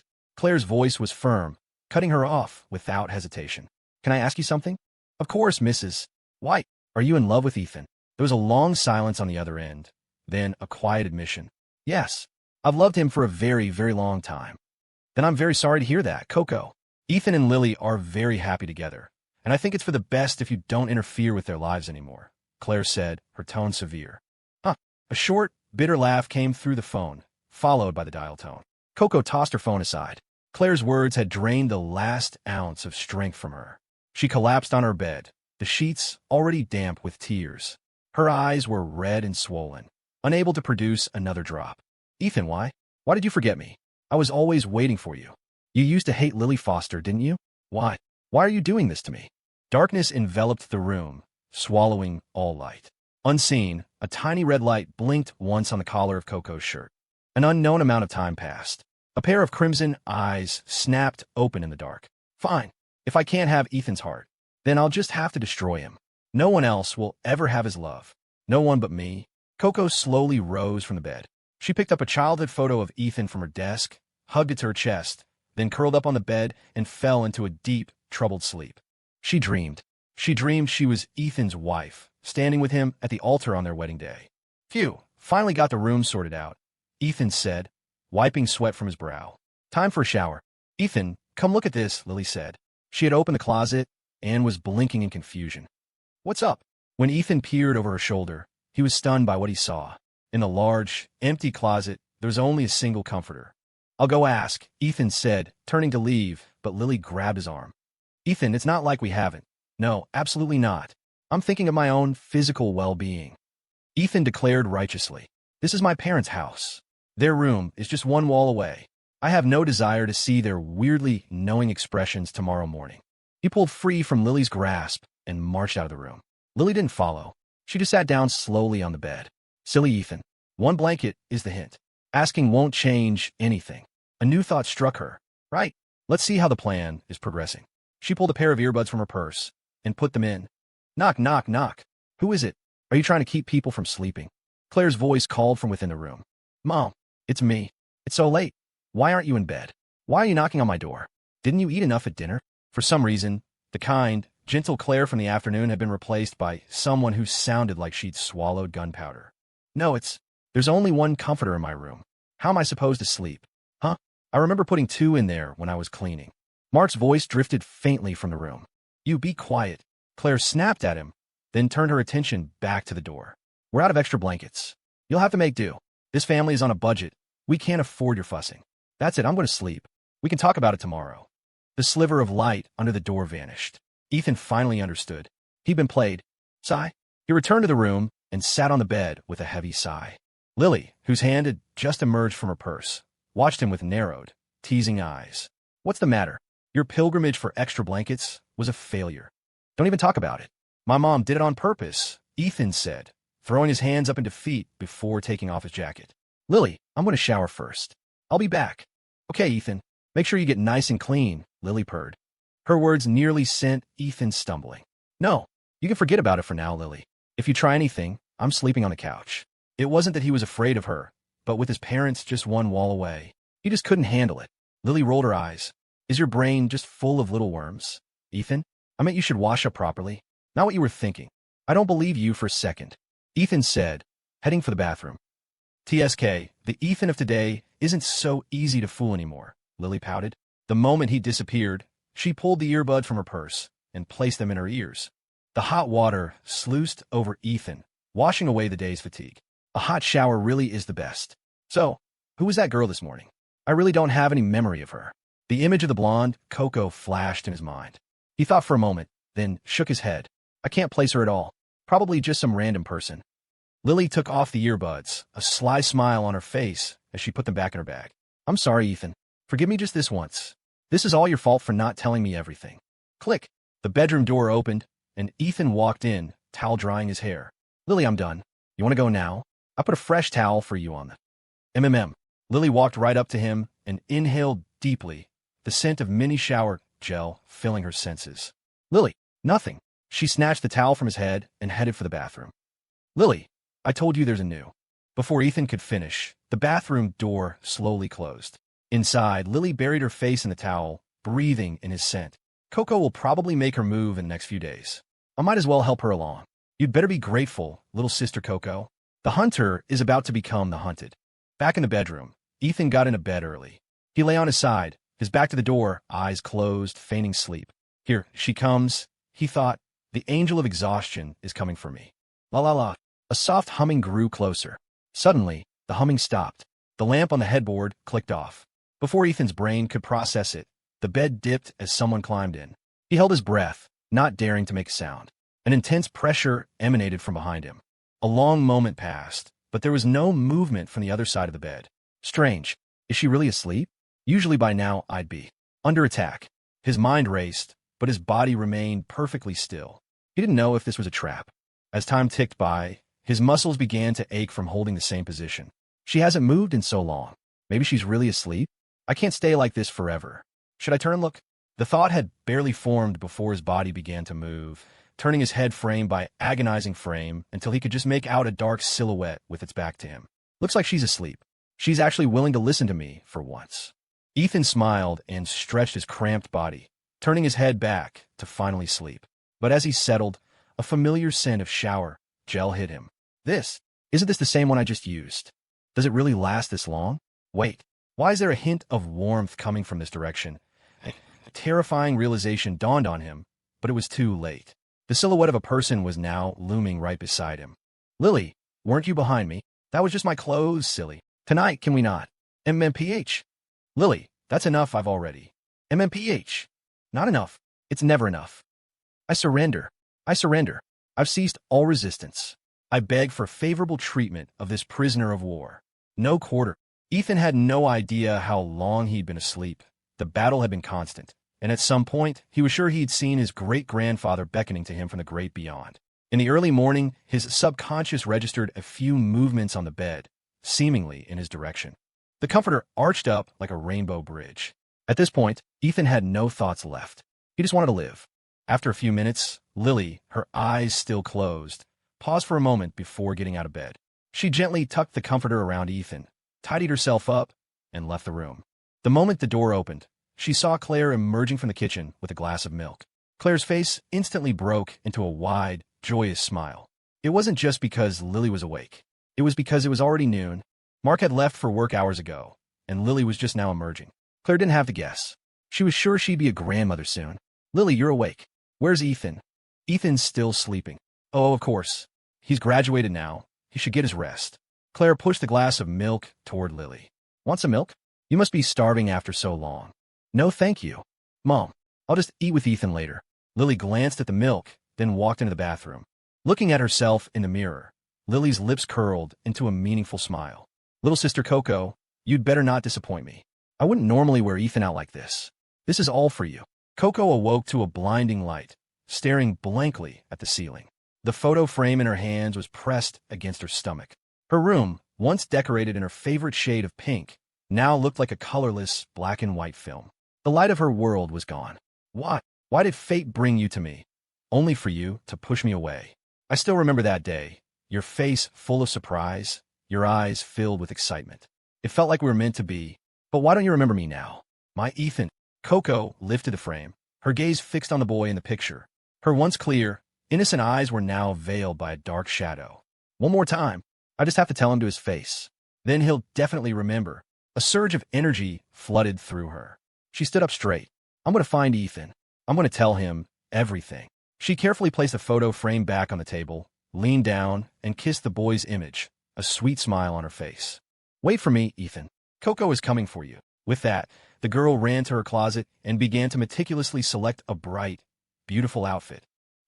Lily fed a spoonful of milk into Ethan's mouth, then gently patted his head. Good boy, Ethan. You think I'm a 3-year-old? Ethan unwillingly swallowed the milk, a weary expression on his face that seemed to have aged him 10 years. Ethan, can you take me shopping later? I've never really seen the streets in a foreign country, Lily said, clasping her hands together with an expectant look. Okay, Ethan replied simply, without hesitation. Wherever you want to go, Lily, I'll go with you. Ethan, Lily's heart skipped a beat. Suddenly, 2 tiny versions of herself appeared in her mind's eye. One had little horns and held a pitchfork, the other a halo and wings. Devil Lily and Angel Lily. Angel Lily fluttered in front of her. Maybe we should just forget it. Ethan is so good to me, and I'm plotting against him. This isn't right. She's right. I'm betraying his trust. Just as Lily was lost in thought, Devil Lily shoved the angel aside, her eyes red.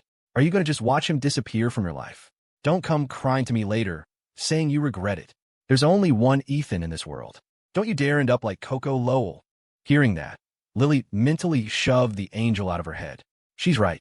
No matter what, I have to keep Ethan in my grasp. Forever. Devil Lily smirked and vanished in a puff of smoke. Ethan, can you take me to buy some clothes? Clothes? Ethan looked at the dress Lily was wearing. You don't like this one? Of course not. Lily retorted, annoyed. I love the clothes you buy for me. Then why? Lily leaned in close to his ear and whispered, I heard that in Japan, they have a lot of cute outfits from anime. I want to wear them. For you. Her voice grew softer and softer until it was just a hum. Ethan's mind immediately filled with images of Lily dressed as Hatsune Miku, as Artoria Pendragon, as 2B. We'll buy them. We have to buy them, he declared, slamming his hand on the table, his breathing heavy with excitement. Seeing this, Lily covered her mouth to hide a giggle, then looked up, tapping her chin with a finger. But, Suddenly, I don't feel like going anymore. Not allowed. Ethan tilted her chin up, looking down at her. Woman, I am not asking for your opinion. I am informing you. I know, Lily said, sticking out her tongue playfully. I'll just go get ready. She then skipped off toward the bedroom. Ethan looked down at his own midsection and patted it gently, a look of grim determination on his face. My weary kidneys, I beseech you, grant me strength one last time. Prepare for an all-out assault. As if sensing his call, his exhausted body was suddenly infused with a new burst of energy, and his expression brightened. Thank you, my brothers. Together, we are an unstoppable force. Lily glanced at the time, then moved to the window, pulling back a corner of the curtain. Across the street, behind a large tree, a small figure was peeking out. The predator had locked onto its prey.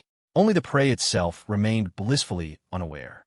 Even though it was afternoon, the Tokyo sun was still blazing hot. Following the map on his phone, Ethan led Lily to a large department store. In the apparel section, surrounded by a dazzling array of goods, Ethan's composure began to crack. Maid outfits, swimsuits, cat ear headbands, and charms.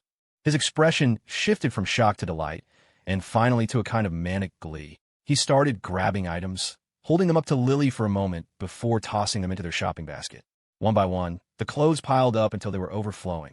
This should be enough for now, Ethan mused, nodding to himself. He carried the overflowing basket to the counter and began speaking to the clerk in fluent Japanese. Hello, could you please wrap all of these? The clerk blinked at the mountain of clothes, then glanced at Lily, standing beside Ethan. Feeling the clerk's gaze, Lily's face flushed, and she turned away, pretending to look at other merchandise. Is this your girlfriend? She's very beautiful, the clerk said with a friendly smile. Yes, she is. I'm very lucky to have met her. You two are a very loving couple, the clerk remarked as she placed the last item in a shopping bag. Thank you. Ethan smiled, then took out the credit card Claire had given him that morning. Card, please. Thank you for your purchase. After bagging everything, the clerk asked, Sir, would you like us to ship these for you? Oh, you offer shipping. Of course. Just give us the delivery address, and we'll have it at your home by tomorrow. Yes, please. That would be great. Ethan had no desire to lug a bunch of conspicuous shopping bags around with Lily. My pleasure. After giving their address, Ethan rejoined Lily and led her out of the store. As they walked through the mall, Lily asked curiously, Ethan, what were you and the clerk talking about? He had asked her earlier if she spoke Japanese, and she'd said no. Because of that, he'd stuck close by her side, afraid she might run into trouble because of the language barrier. Nothing much. Just talking a little bit about you. About me? Lily tilted her head. The clerk said you'll look amazing in all those clothes, so tonight you have to try on every single one for me. No way. Lily pouted and turned her head away, muttering under her breath. She said we were a lovely couple. You perv. The instant Lily turned her head, a flash of blonde hair disappeared behind a nearby pillar. Koko pressed her back against the cool surface, her breathing ragged. Did she see me? Why did it feel like she was looking right at me? When Koko slowly peeked out again, she saw that Lily wasn't looking at her, but at a coffee shop in the same direction. Ethan, let's go rest in that cafe for a bit. Lily said excitedly, pointing. This place looks perfect. First floor, not many people. Koko will definitely make her move here. Little sister Koko, I've gone to so much trouble to help your plan along. Unable to refuse her, Ethan led Lily into the coffee shop. After ordering 2 coffees, they sat down, pressed close together. Lily leaned her head on Ethan's shoulder and closed her eyes contentedly. I wish we could stay like this forever. Ethan used a small pair of tongs to drop a sugar cube into his coffee. Me too. Whenever I'm with you, I feel so at ease. It's like a song that soothes my soul. The sugar melted, turning the bitter coffee sweet.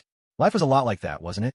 Lily didn't say anything, just gazed at Ethan, her eyes filled with a deep, consuming love. Want a sugar cube, Lily? Yes, I like sweet things. Okay. Ethan dropped 2 cubes in her coffee, then asked, Is that enough? Lily just shook her head. Not enough. Another one, then. Before Ethan could finish, Lily picked up a sugar cube with her fingers, popped it in her mouth, and began to lean slowly toward him. Realizing what she was doing, Ethan recoiled. Lily, no. There are other people here.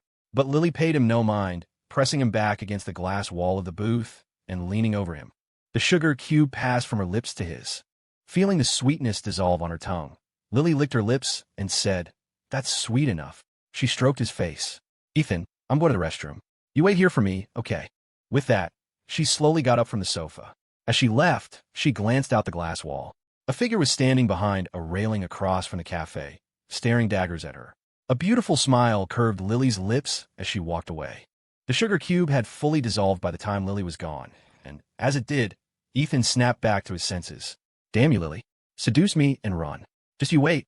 I'll get an ice cube and show you what real fire and ice feels like. The figure behind the railing vanished the moment Lily left. When it reappeared, it was at the entrance to the cafe. Koko, wearing a snow-white dress, tilted her head and stared at the back of Ethan's head, the dark veil in her eyes seeming to thin for a moment. Ethan, I don't care what happened before. I don't care if Lily Foster hurt you. All I need is an answer from you. Even just a nod will be enough. Ethan had just taken a sip of coffee when Koko suddenly sat down opposite him. What are you doing here? He demanded. Koko looked down, not daring to meet his eyes, her hands nervously fidgeting in her lap. Ethan, you really don't remember me. I told you. I don't know you, he snapped, his tone cold and distant, as if speaking to a complete stranger. Drip, drip. Tears fell from the girl's beautiful eyelashes onto the back of her hands. Her shoulders began to tremble. Koko bit her lip and then suddenly looked up, the dark veil once again clouding her eyes. I'm Koko Lowell from Northridge Elementary. You said you wanted to be my friend. Why? You promised. Northridge Elementary? Hearing those words, Ethan's mind raced through its archives until, finally, he found it. A faint image of girl. You're the transfer student. To the current Ethan, the memory was insignificant.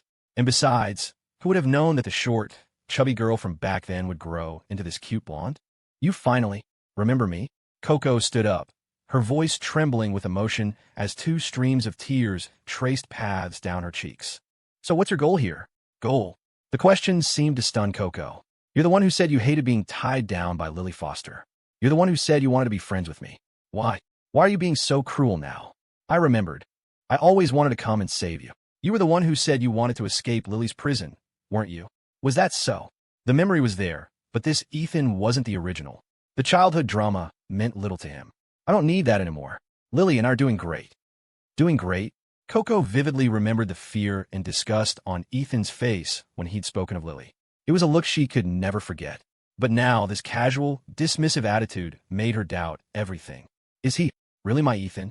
All right, if there's nothing else, please leave. Lily will be back soon. Ethan was already showing her the door. I don't want her to see this and get the wrong idea. From his words, Koko could feel an infinite love and a deep obsession for Lily. You're not Ethan. Who are you? The fragile, pitiable Koko from a moment ago vanished, replaced by someone cold and lifeless. She lunged forward, grabbed Ethan by the collar, and pulled him close, her voice a mocking sneer. When I came in just now, I saw a few big guys follow Lily into the restroom. They're probably cleaning up the scene right about now. What? Ethan struggled violently, breaking free from her grasp and stumbling toward the door. Watching his panicked retreat, Koko spat on the ground. Being so close, Ethan's breath had polluted her, and she felt utterly disgusted. I don't care who you are. I want my Ethan back. You filthy replacement. You won't have him. Koko pulled a handkerchief and a small, unmarked bottle from her pocket. She soaked the cloth until it was drenched, then hurried after him. This is your doing, Lily Foster. Since you love him so much, I'll just make him disappear from your world. You'll be so happy then, won't you? As a clerk saw the two of them leave, she started to chase after them to demand payment, but a figure suddenly blocked her path. Ma'am, please move. That table. Before the clerk could finish, Lily cut her off in fluent Japanese. That was my table. Here's the money. Keep the change. With that, Lily pulled on a baseball cap and stealthily followed them. If Ethan had been there, he would have been floored. Lily said she didn't know Japanese? How is her accent even better than mine? Ethan followed the path Lily had taken to the mall's public restroom. Lily, are you in there? He yelled, but for a long moment, there was no reply. Damn it, I don't care. He burst through the door and was instantly frozen by the scene before him. In the middle of the empty bathroom was a yellow warning sign. It read, under maintenance. I was tricked. Just as the thought registered, a damp cloth was clamped over his mouth and nose, and an arm wrapped around his neck. MMPH. MMPH. Ethan fought back with everything he had. The arm around his neck wasn't muscular, it was slender, but the force was incredible.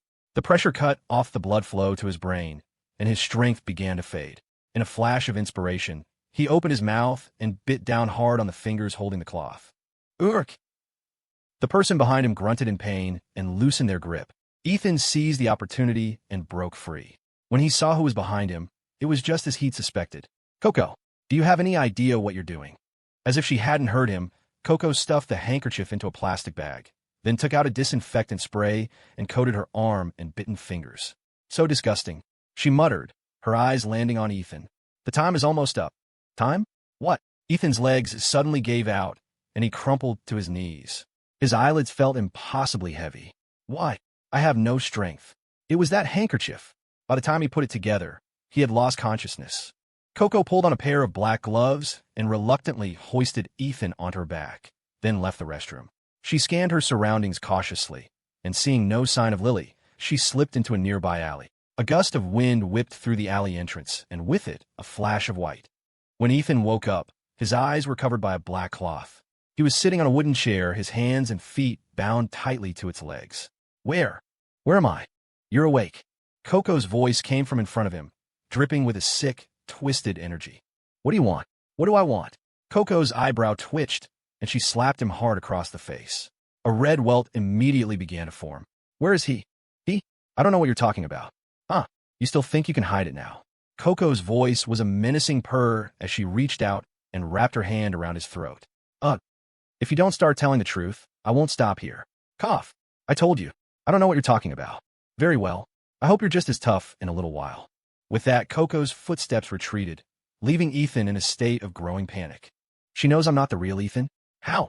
The original didn't have any deep connection with her. Or is she just trying to mess with me because she can't accept that I like Lily? Either way, this is not going to end well. I have to find a way to save myself.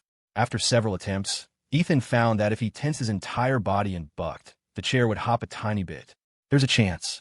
If I can just keep this up, maybe I can get out of here. Koko hummed a little tune as she checked the nearly invisible fishing line tied to the railing at the turn of the stairwell. Is this all you've got, Lily Foster? Has love made you stupid? This is no challenge at all. It's so boring. She stepped onto the landing of the apartment building's rooftop. The sprawling city below looked tiny from this height, 100 meters up. My dear Ethan, I will find you, Koko whispered to the sky, a gentle, loving smile on her face. All right, time to go see the imposter. You must have some connection to my Ethan. She hopped down and picked up a metal toolbox she'd left nearby.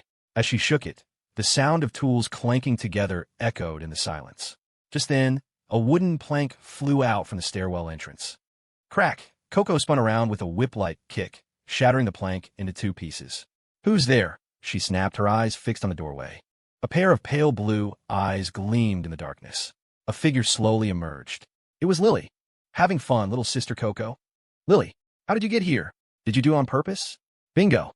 Looks like you've learned a lot over the years, little sister. Lily walked right up to Koko, their faces inches apart. How did you find me? I was so careful. I guess I can tell you. Lily pulled out her phone and waved it in front of Koko's face. A red dot blinked on the screen. A tracker? Where did you put it? Inside Ethan's body. You're insane. Hee. Lily clutched her face, her eyes wide with manic excitement as she stared at Koko. Thank you for the compliment. I've gone to great lengths to make sure I have a firm hold on Ethan.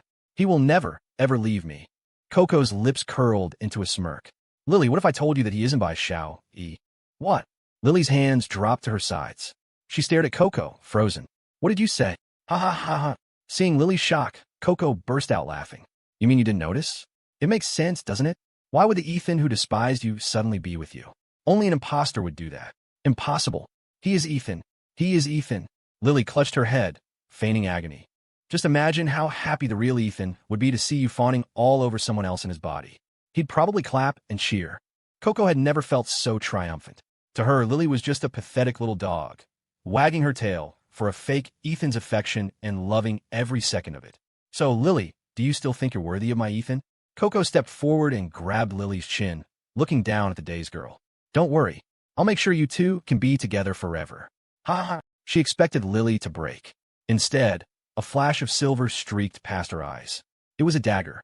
Koko, nimble and quick, dodged back, but the blade sliced through the fabric of her dress. What's wrong? Did I hit a nerve? Koko sneered. Little sister, you haven't improved at all over the years. Lily twirled the dagger, her expression returning to a chilling calm. Aren't you devastated? You gave yourself to a fraud. Don't you want to kill him? Koko had thought Lily would collapse, kill the imposter, and then, once Koko found the real Ethan, he would choose her. Little sister, you figured out he was an imposter in just a few days. I've been with him for so long. Did you really think I wouldn't know? At that moment, Koko's world tilted on its axis. She's right. Lily would have noticed something was wrong long before I did. But why? Then why are you still? Because I love him, Lily said, a smile touching her lips as she seemed to recall her first meeting with this new Ethan. How is that possible? You loved the original Ethan. Why are you still clinging to this one? Do you just fall for anyone who's nice to you? That's disgusting. The more Koko spoke, the more agitated she became. If you don't love the real Ethan, then give him to me. Why are you still holding on to his body? Go find your own true love. I'm sorry, Lily said suddenly, offering no explanation as she advanced on Koko again. Why won't you explain yourself? Are you feeling guilty? Koko's anger flared. She dodged Lily's attack and threw a straight punch, aiming to knock her down.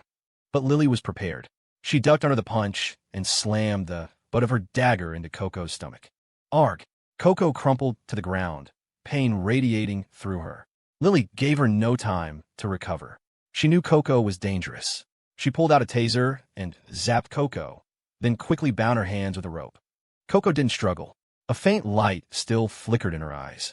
Hey, Lily, can you tell me where the real Ethan is? Lily paused, then spoke. He's gone. Did he go somewhere? Can you take me? He's dead. He killed himself with sleeping pills. Lily looked down, unable to meet Koko's eyes.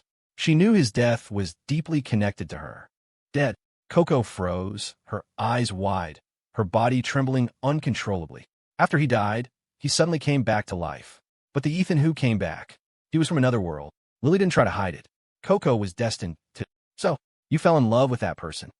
Yes. At first, I thought of him as a substitute. But then I realized he was like a gift from heaven. From that day on, I fell in love with him. He's the light in my life. He is my everything. Lily Foster, I hate you. Lily didn't reply. She just left Koko on the ground and, after a long moment, spoke. Do whatever you want. But you can't have Ethan. I don't need to. Koko laughed dismissively. Go be with your lover. Maybe this world was tailor-made for you too. With that, Koko closed her eyes, saying no more, as if sealing herself off from the world. If you're no longer in this world, then why should I keep fighting? Seeing Koko's state, Lily bit her lip, placed the dagger in Koko's bound hands, and turned toward the rooftop maintenance room. After countless attempts, Ethan had only managed to move the chair less than a yard. He was panting, sucking in air. Why isn't Koko back yet? Did Lily arrive? Just as he was thinking this, the door opened, and a voice spoke beside him. Ethan White, are you going to keep acting, even now? Koko, if I tell you, will you let me go? Though he couldn't see her, Ethan felt that her voice was suddenly strange. That depends on how clearly you speak. If you dare to lie, I'll kill you without a moment's hesitation. Okay, I'll talk. I'll talk. Ethan didn't want to die here, not when Lily was waiting for him. He had to live, no matter what. Live to be with her. Are you for another world? Yes. My world is almost identical to this one. I was in the library at my university, studying for a final, when everything went black. The next time I woke up, I was here. What was your name in your world? And tell me everything about your life there. Strange. Why is Koko so interested in my world? Despite his confusion, Ethan answered truthfully. In my world, my name was also Ethan White. I was just a normal college student. For some reason, my personality was pretty similar to the Ethan from this world. He proceeded to recount the details of his old life. So, after you came here, why did you get together with Lily Foster? You inherited his memories. You should have hated her, right? At first I did. A person that dangerous, my first instinct was to run. But what? But as I slowly got to know her, I realized that Lily is actually a very sweet and gentle girl. Ethan smiled as he spoke, the image of the girl in his heart filling his mind. Even though I'm not the original Ethan, I can feel her love for him. It was because her love was so deep and so unrequited that her actions became extreme. A Yandere can be cute, can't it? The original Ethan didn't like Lily, but I do. I'm willing to spend my entire life with her, to heal her. So what if she loves the original? As long as I hide it well, I can be with her forever. Drip, drip. A few drops of water landed on Ethan's ankle. Strange, why does it feel wet? He kept talking. The first time I really saw her, she was like a hedgehog, curled up tightly, hostile to everyone. Do you know what her expression was when, using the original Ethan's voice, I told her I liked her? He paused. She looked as if she'd been woken from a dream. After that, I made my decision. Even if her spines stabbed me 1,000 times, I would hold her tight. Even if the world didn't love her, I, Ethan White, always would. After he finished, a heavy silence fell. Ethan laughed at himself. Koko, you probably think I'm a clown, don't you? Using the body of the man, she loves to win her over. If she ever found out, she'd be disgusted and want to kill me. No, that's not it. You're different from him. That's not what I think at all. Lily could no longer control her tears. They flowed freely down her cheeks. But in this world, I have nothing except Lily. Even this body isn't mine. So for me, she's all I have to live for. Even if it's not real, I'm willing to pretend forever. It's not. Lily burst into tears and tore the blindfold from Ethan's eyes. That voice is so familiar. As the black cloth fell away, the light in the room stung Ethan's eyes. When the blurry figure in front of him slowly came into focus, he was utterly stunned. The person standing before him wasn't Koko Lowell. It was Lily Foster. Lily. Ethan's voice trembled. Impossible. How could it be Lily? Was that her imitating Koko's voice? All that stuff I said. She heard all of it. You've been hiding things so well, Ethan, Lily said, her tears still streaming down her face. But her expression was one of pure bliss. To Ethan, however, the scene was a nightmare. He saw Lily crying tears of blood, a smile on her face as she plotted how to carve him into 100 pieces. Was this all a setup? A trap? He asked, his voice filled with terror. His body trembled, and a profound sense of doom washed over him. Lily's fingertips gently traced a path across his cheek. Her eyes were narrowed, and a hint of pink shone within them. It was, if I hadn't set this up, I'm afraid you would have kept me in the dark forever. I'm sorry, Lily. I deceived you. I know my actions have hurt you in ways I can't imagine. I just ask that you spare my MMPH. Ethan never expected that Lily, knowing he wasn't the original, would lean in and kiss him. Slurp. Huh. Lily slowly pulled back, looking at him with deep affection before whispering in his ear. Didn't I tell you before? Call me Lily. Ethan was lost. According to the plot, shouldn't this be the part where she pulls out a knife and stabs me to death? What is happening? It seems you still don't understand. The tear tracks were still on her face, but her cheeks were flushed. She pinched his chin, looking down at him and licking her lips. I'm going to have to punish you properly. Listening to the sounds from the room, Koko sat with her back against the door, the dagger still clutched in her hand. Her mind was strangely blank, replaying the imposter's explanation over and over. So, my Ethan has been gone for a long time. What have I been searching for, then? To kill the imposter who took his body? Or to kill Lily? None of it matters anymore. Clang. The dagger fell from her hand, its sound sharp and final. Koko swayed as she got to her feet and walked away. Ethan was panting, trying to catch his breath. For some reason, Lily seemed especially intense right now. What is going on? Why is she still treating me like this after finding out the truth? You still don't get it, do you, Ethan? Lily traced the edge of his lips with her finger. From the day you saved me, I've been hopelessly in love with you. What? Ethan stared at her in disbelief, sweat beading on his forehead. Lily, you're saying you knew I wasn't the original Ethan for a long time. Of course, Lily said, sticking her tongue out playfully. I knew you weren't him the moment you arrived in this world. Ow, I was so careful. Did you forget the very first thing you ever said to me? Lily turned, her hands behind her back, and walked on her tiptoes toward the door. The first thing. Ethan remembered the words he'd spoken in that moment of crisis. Lily, I like you. Was it when I confessed my feelings for you? Yes. Lily stopped at the door, her back still to him. The original Ethan would never have liked me. He never would have said those words. Lily turned around, a bright smile on her face as she looked at him.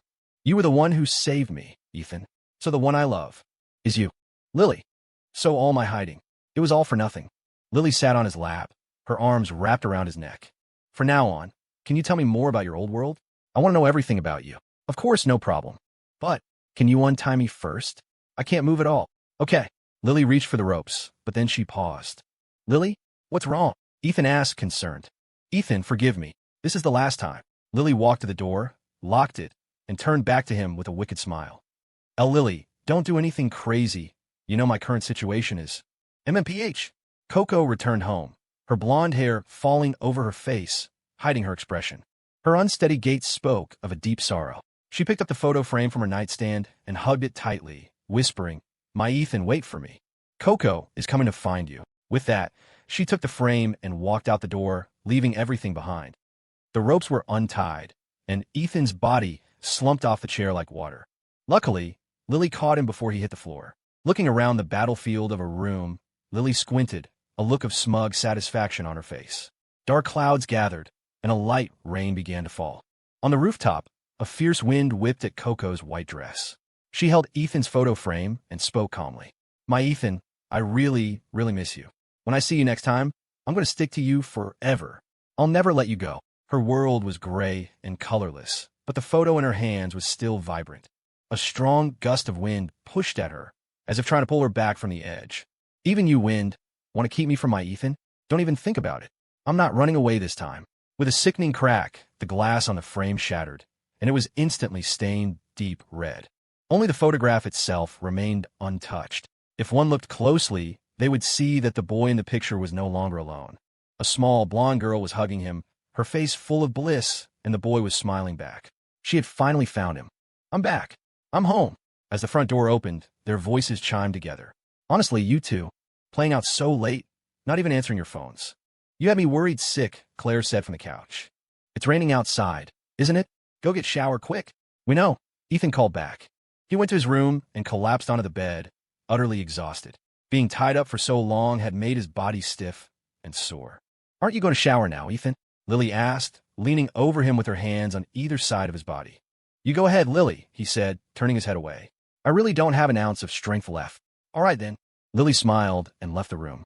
The moment she was gone, a thin piece of fabric flew through the air and landed on Ethan's face. What's this?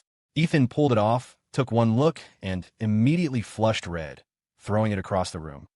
Lily, you're a pervert. Hot water steamed up the bathroom as it ran over Lily's body. So, Ethan's confession didn't lead to a disaster. From now on, we can be completely honest with each other. I'm so excited.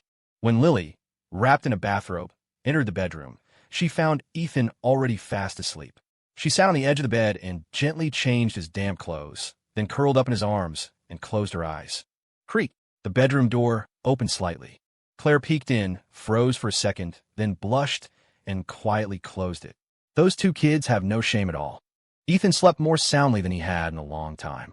The need to constantly act was gone, and his guard was finally down.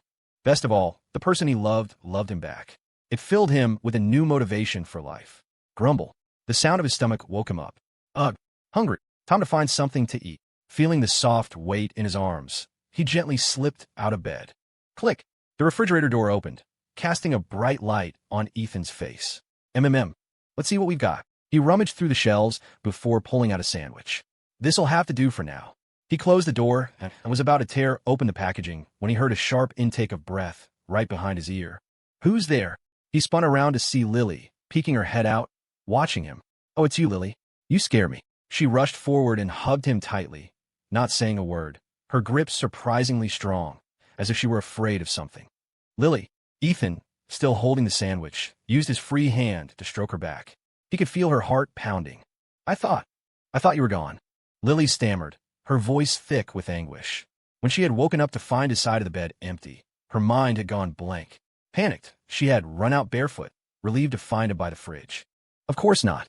I told you I'd always be with you, Ethan said soothingly. Lily, let's go back to the room, okay? I don't want to wake my parents.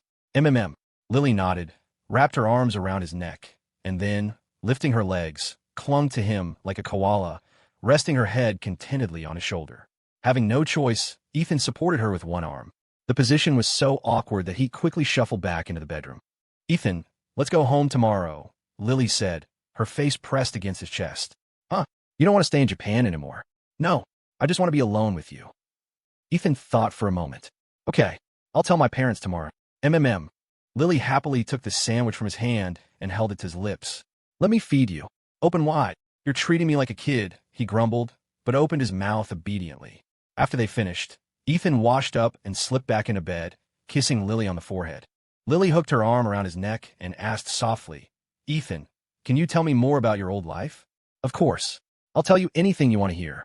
Ethan pulled her close and gazed out the window at the night sky. In my old world, there wasn't anything special about me. Just a normal college student. I'd never even been in love. I figured after graduation I'd get a job and live a busy, boring life. I never imagined I'd meet you. He smiled, but the expression faded quickly. But if I have one regret, it's that I can't take care of my parents anymore. They must be heartbroken. Ethan, seeing his sad expression, Lily turned his face toward hers. You still have me. I won't let you be alone. She suddenly leaned in and whispered in his ear, You and I are one. Don't you dare be so polite with me ever again. Okay. Stroking her hair, Ethan suddenly asked, Lily, can I ask you something? Do you remember your parents? Lily shook her head, the question seemingly having little effect on her. I don't. As far back as I can remember, I was at the orphanage. The old director told me I was found on the side of the road. People like that don't deserve to be parents. Ethan seethed, punching the mattress. Lily placed her hand over his fist. I don't really care who my parents are, she said calmly. The only thing I'm grateful for is that they gave birth to me. If I hadn't been born, I never would have met you. She looked at him, her tone shifting. So you're not allowed to leave me, ever. Otherwise, I'll have to add you to my collection. She delivered the terrifying threat with the sweetest possible voice. Don't worry, Lily. Why would I ever leave you? That's good. Lily released his hand and snuggled deeper under the covers, looking up at him pitifully. It's so cold out here. My hands are frozen. Cold? It's summer. How can it be? Ethan sensed something was wrong and tried to push her away, but it was too late. There. That's much warmer, Lily said, her face flushed red. Virum. A car sped down the street. The man behind the wheel shifted gears. Suddenly, the phone in the passenger seat rang. TSK. The man impatiently slowed the car, answered the call, and put it on speaker. What is it? Sir, we have a situation. You'd better spit it out in one go, or I'll throw you in the sea to feed the fish. Yes, sir. The man on the other end grew excited. We found her. The woman from 10 years ago. We have her in custody. Oh, the driver's eyebrow shot up. After all these years with no news. Where did you find her? Reporting, sir. She was working in an underground club in the UK. Our people spotted her. Good. I understand. Book me a flight from Tokyo to the UK. Yes, sir. The call ended. The man pulled the car over to the side of the road. Click. The sound of a lighter. A wisp of smoke drifted out the car window. The man's face, though lined with a few wrinkles, was ruggedly handsome. In his youth, he must have been a heartthrob. Finally caught you, Lena, he murmured, his deep-set eyes gazing at the hazy moon. This time you're not getting away. Hey, did you hear? Damian Blackwood, the heir to the Blackwood Corporation, is the new CEO. Really? You bet. From what I hear, there's a pretty scary story behind it. Tell me. Let's just say the old CEO, Harrison Blackwood, announced he was marrying some new foreign woman yesterday. The next day, he died on his way to the office. I heard about that. Wasn't a car accident. That's just the official story. I heard it was his own son who did it. What? No way. That was his father. Then he must have done it for the CEO position. Ahem. Apparently, the motive was his father's fiancée. A man in an immaculate suit walked through the main doors of the corporate office. Quiet, quiet. It's Mr. Blackwood. One employee hissed, elbowing his colleague. Good morning, Mr. Blackwood. Morning, Mr. Blackwood. The staff chimed in unison. Damian Blackwood had a sharp, short haircut. He was 6 feet tall, with the kind of build that looked lean in a suit, but was clearly powerful underneath. His piercing gaze made everyone's skin crawl. He scanned the employees, then said coldly, all employees with more than 2.5 years of service, step forward. Oh, an older employee's ears perked up. Is the new boss promoting senior staff to win our loyalty? A clever move. With that thought, the man strode forward with a broad smile, already imagining his promotion to department head. Following his lead, the other veteran employees formed several lines, including the two who had just been gossiping. Just as their excitement peaked, Damian's next words hit them like a bucket of ice water. I'm sorry, but your positions have been terminated. The finance department will settle your final paychecks. What? The first employee to step forward was stunned. I've worked my ass off for this company for 2.5 years, and you're firing me. Mr. Blackwood, what is the meaning of this? We were some of the old CEO's most trusted staff. Not only are you not promoting us, you're firing us. Yeah, that's right. The others chimed in. Did you not understand me? Damian's voice grew colder, radiating an oppressive aura. Security, please escort these former employees out. Yes, Mr. Blackwood.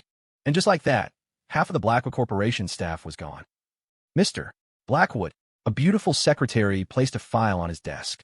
These are the corporate records from the last few years. I've organized them all for you. She gave him a sultry look from under her lashes. A president this young. Maybe I have a chance. Get out, Damian said flatly. Excuse me? Mr. Blackwood, I didn't quite hear you. Without looking up from the file, he repeated himself. I said get out. Did you not hear me? Yes, sir. Right away. The terrified secretary scurried out of the room. Someone, Damian called. A large man in a suit entered, his hands behind his back. Your orders, sir. From now on, the secretarial position will be filled by a man. And have my uncle handle the rest of this mess. Damian was already putting on his jacket as he spoke, heading for the door. In a remote villa, a blonde, blue-eyed woman sat motionless on the edge of a bed. She wore a long black dress that highlighted her stunning figure, and her face was so beautiful it seemed to dim the sunlight outside. But the windows and door were secured with heavy iron bars, making her look like a caged canary. "Young master," a maid's voice called from outside the door. "Has Lena eaten yet?" "No, young master. She hasn't eaten all day." "I see. You may leave." "Yes, sir." Hearing the man's voice, Lena's eyes widened as if possessed, staring at the door. Jingle, jingle. The sound of keys turning in the lock. Lena trembled and scrambled onto the bed, pulling the covers over herself, her eyes wide with fear. Click. The door opened. Damien entered, carrying a tray of food, which he placed on the nightstand. His usual icy expression had been replaced by a gentle smile, making him look like a completely different person. "Lena, it's been a whole day. You need to eat something." "No, don't. Stay away from me." Lena scrambled backward until her back hit the headboard. "Lena, be good." Damien walked slowly to the bed and pulled the covers away. The woman underneath, once a vision of beauty, was now a disheveled, frantic mess. He gently tucked her hair behind her ears, revealing her beautiful face once more. "Please eat." Lena didn't speak, just hugged her knees, trying to find some small comfort. When she didn't respond, Damien didn't get angry. He simply picked up the bowl and began to feed her himself. "Open your mouth, Lena. You have to eat something." Feeling the spoon at her lips, Lena clamped her mouth shut. Damien's brow furrowed. "Lena, do you want me to feed you the way I did last time?" Hearing that, she immediately opened her mouth and swallowed the soup. "That's a good girl." Damien nodded, satisfied, and continued to feed her. "Damien," Lena's voice was hoarse. Please let me go. I'm just an ordinary person." Cough, cough. Clang. The bowl fell to the floor, shattering. "Call me by my first name." Damien's eyes were red as he grabbed her by the throat, his face a mask of pathological rage. Ugh. Lena seemed used to it. She didn't struggle, just adopted a look of utter indifference, as if hoping he would just finish the job. Seeing the lifeless look in her eyes, Damien snapped out of it and instantly pulled her into a hug. "I'm sorry. I'm so sorry. I didn't mean it. It's just because I love you so much." He frantically rubbed her neck, trying to erase the red marks he'd made. To an outsider, it would look like he was playing with a lifeless doll, and that doll was Lena. "Damien," Lena said suddenly. "Yes, I'm here, Lena," he replied excitedly, holding her tight. It was the first time in so long she had called him by his name. "You killed Harrison, didn't you?" At her words, Damien's smile froze. "Lena, what are you talking about? Why would I kill my own? You knew he was going to marry me, so you killed him in a fit of rage, didn't you?" Smack! A bright red handprint appeared on Lena's cheek.